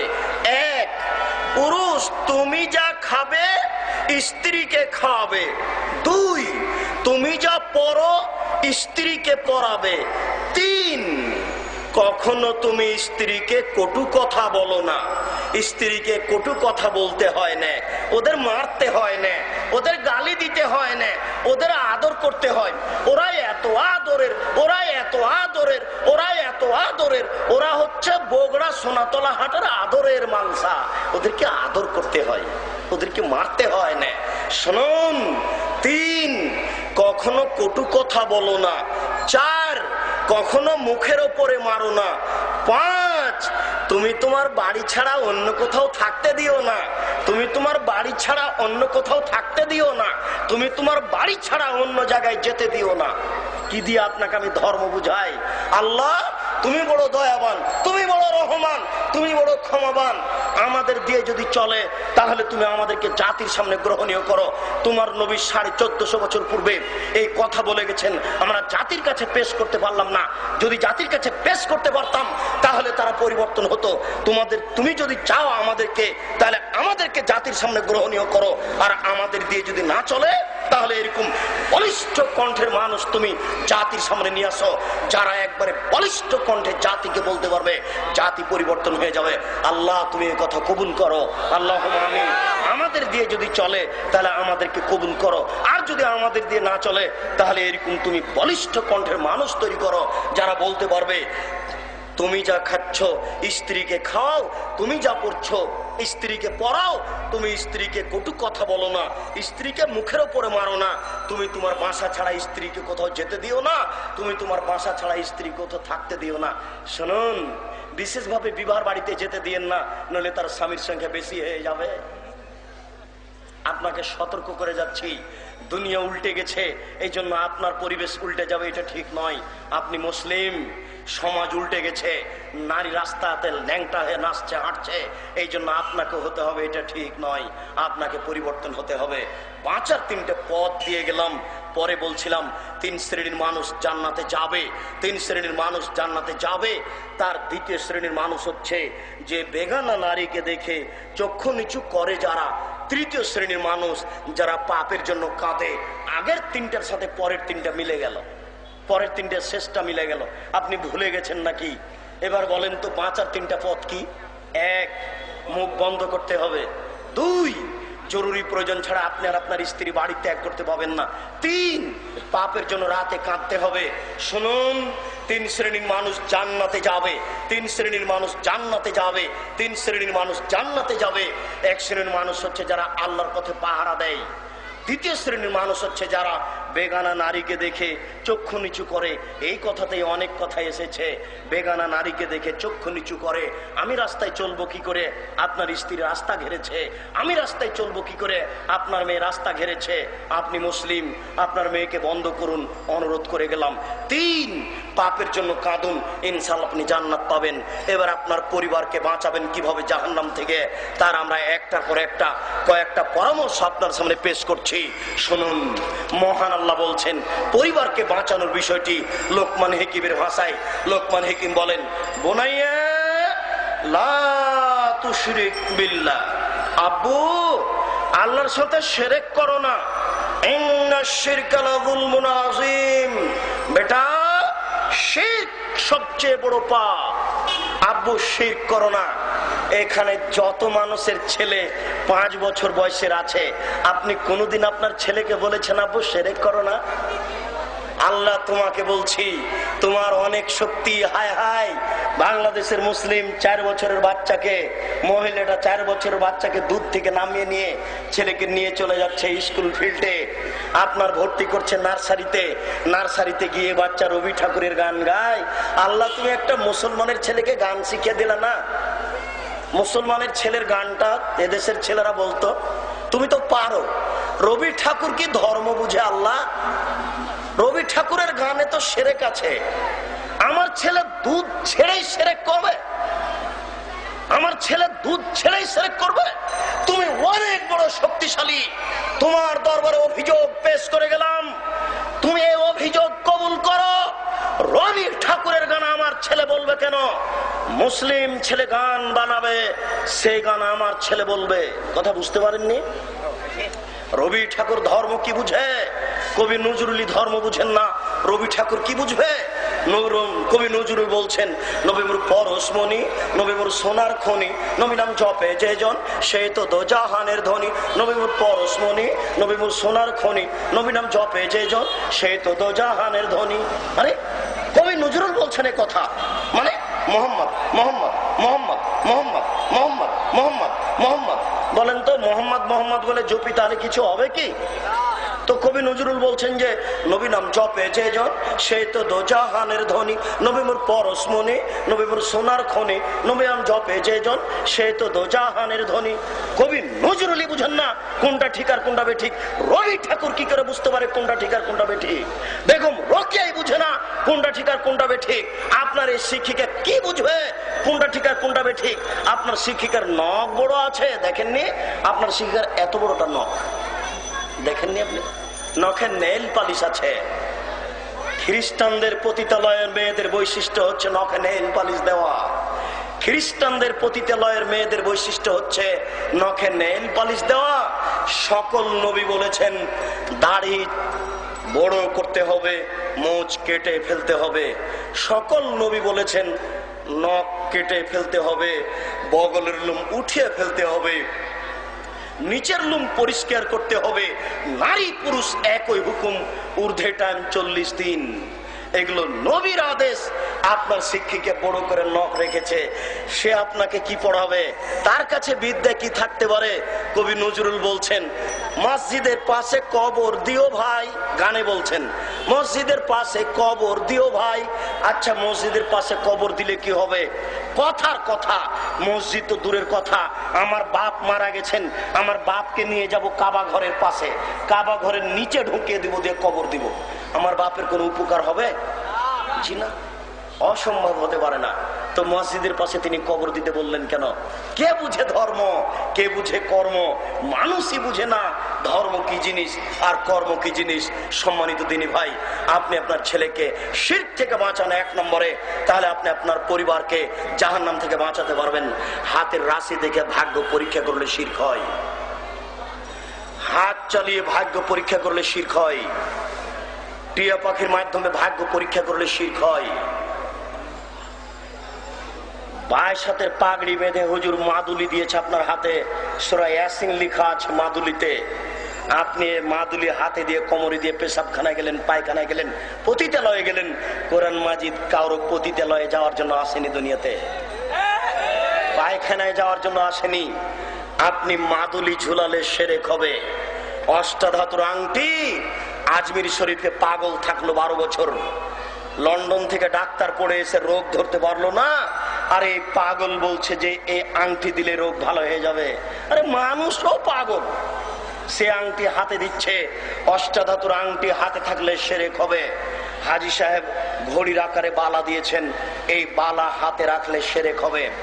আজকে আপনাদের বলে যাচ্ছি, এখন যদি আপনার অষ্টাধাতু আংটি থাকে, হাতে বালা থাকে, কালো রাবার থাকে, এখনই খুলে দেন, এখনই, এই মুহূর্তে। 1 মিনিট 1 সেকেন্ড সময় নেই। আপনি যদি রেখে মারা যান, আপনাকে জাহান্নাম যেতে হবে। রেখে মারা গেলে জাহান্নাম যেতে হবে, খুলে দিয়ে মারা গেলে জান্নাত হবে ইনশাআল্লাহ। খুলে দিয়ে মারা গেলে জান্নাত হবে ইনশাআল্লাহ। হাতে রাখা অবস্থায় মারা গেলে জাহান্নাম হবেই চূড়ান্ত। এর নাম শিরক, এর নাম শিরক। শুনুন, মায়ের কসম খেলে শিরক হয়, 2 চোখের কসম খেলে শিরক হয়, মসজিদে গিয়ে কসম করলে শিরক হয়, বাচ্চার মাথায় হাত দিয়ে কসম করলে শিরক হয়, ড্রাইভার ভালো তাই গাড়ি অ্যাক্সিডেন্ট হলো না, এই মন্তব্য করলে শিরক হয়, মাঝি ভালো তাই নৌকা ডুবলো না, এই মন্তব্য করলে শিরক হয়, ডাক্তার ভালো তাই বাচ্চা বেঁচে গেল, এই মন্তব্য করলে শিরক হয়, তুলসীর গাছ তুলে ফেলা যায় না, এই মন্তব্য করলে শিরক হয়, গরুকে লাথি মারা যায় না, এই মন্তব্য করলে শিরক হয়, ধানের উপর দিয়ে জুতা পায়ে দিয়ে হাঁটা যায় না, এই মন্তব্য করলে শিরক হয়। আপনার স্ত্রী ফরজ গোসল করে ফরজ গোসল না করে ভাতের পাতিল থেকে ভাত বের করতে পারে না, এই মন্তব্য করলে শিরক হয়। আপনার স্ত্রী ফরজ গোসল না করে বেগুন ছেড়ে আনতে পারে না, এই মন্তব্য করলে শিরক হয়। আপনার স্ত্রী ফরজ গোসল না করে ঘর ঝাড়ু দিতে পারে না, এই মন্তব্য করলে শিরক হয়। আপনার স্ত্রী ফরজ গোসল না করে সব করতে পারে না, নামাজ পড়তে পারে না, কোরআন তেলাওয়াত করতে। আপনার স্ত্রী ফরজ গোসল না করে দুনিয়ার সব কিছু করতে পারে না, নামাজ পড়তে পারে না, কোরআন তেলাওয়াত করতে। বুঝতে পারলেন না? পারে না বললে শিরক হবে এই দুটা ব্যতীত, পারে না বললে শিরক হবে এই দুটা ব্যতীত। আমি মনে হয় বুঝাতে পারছি না। পারে না বললে শিরক হবে এই দুটা ব্যতীত। আমার কোন জায়গাতে কথা অস্পষ্ট থাকতে পারে, পরে আবার কোন সময় যোগাযোগ করে জেনে নিন, নইলে ভুল বুঝাবুঝিতে আপনি পড়বেন না। বলছিলাম, জন্মদিবস পালন করলে শিরক হয়, মৃত্যু দিবস পালন করলে শিরক হয়, 26শে মার্চ পালন করলে শিরক হয়, 16 ডিসেম্বর পালন করলে শিরক হয়, 21শে ফেব্রুয়ারি পালন করলে শিরক হয়, কোন দিবস পালন করলে শিরক হয়, 1 বৈশাখ পালন করলে শিরক হয়। ওরে বাঙালি অজ্ঞ জাতি, 1 বৈশাখে তোকে ইলিশ মাছ কিনে গাছের নিচে যেতে হবে? আল্লাহ বিদ্যাও দেয়নি তোকে, বুদ্ধিও দেয়নি। আশ্চর্য বাঙালি। শুনুন, মুহাম্মদ সাল্লাল্লাহু আলাইহি সাল্লাম মক্কা থেকে মদিনায় আসলেন। মুহাম্মদ সাল্লাল্লাহু আলাইহি সাল্লাম মক্কা থেকে মদিনায় আসলেন, দেখলেন মদিনার লোকেরা 2 দিন খেলাধুলা করে, দেখলেন মদিনার লোকেরা 2 দিন খেলাধুলা করে, দেখলেন মদিনার লোকেরা 2 দিন খেলাধুলা করে। তিনি বলেন, এই শোনো, তোমাদের এই 2 দিন বাতিল, তোমাদের এই 2 দিন বাতিল, তোমাদের এই 2 দিন বাতিল। আমি মুহাম্মদ সাল্লাল্লাহু আলাইহি সাল্লাম 2 দিন দিচ্ছি, আমি মুহাম্মদ সাল্লাল্লাহু আলাইহি সাল্লাম 2 দিন দিচ্ছি। আনন্দ ফুর্তির একদিন হলো ঈদুল আজহা, আনন্দ ফুর্তির একদিন হলো ঈদুল ফিতর। মনে থাকবে না? আনন্দ ফুর্তির একদিন হলো ঈদুল আজহা আর একদিন হলো ঈদুল ফিতর। খাওয়া বেশি খান, দৌড়াদৌড়ি করেন, ফুর্তি করেন, তাসবিহ তাহলিল করেন, হালাল যত কাজ আছে সবকিছু করেন, আজকে করেন আনন্দ ফুর্তির। নবী যদি বলতেন, এই মদিনার ছেলেরা শোনো, তোমাদের ছিল 2 দিন, আমি দিলাম 2 দিন। এই মদিনার ছেলেরা শোনো, তোমাদের ছিল 2 দিন, আমি দিলাম 2 দিন। 2 2 হয়ে 4, তাহলে এবার বাঙালি পেত 16 ডিসেম্বর 1-5, 26 মার্চ 1-6, 21 ফেব্রুয়ারি 1-7, বাপের জন্মদিবস 1-8, মায়ের জন্মদিবস 1-9, পহেলা বৈশাখ 1-10। এইভাবে করতে করতে সারা বছর চলে যেত, পড়া লাগতো না। সব দিন যখন ছুটিতে চলে যেত তখন আর পড়া লাগতো না। জাতি কত বড়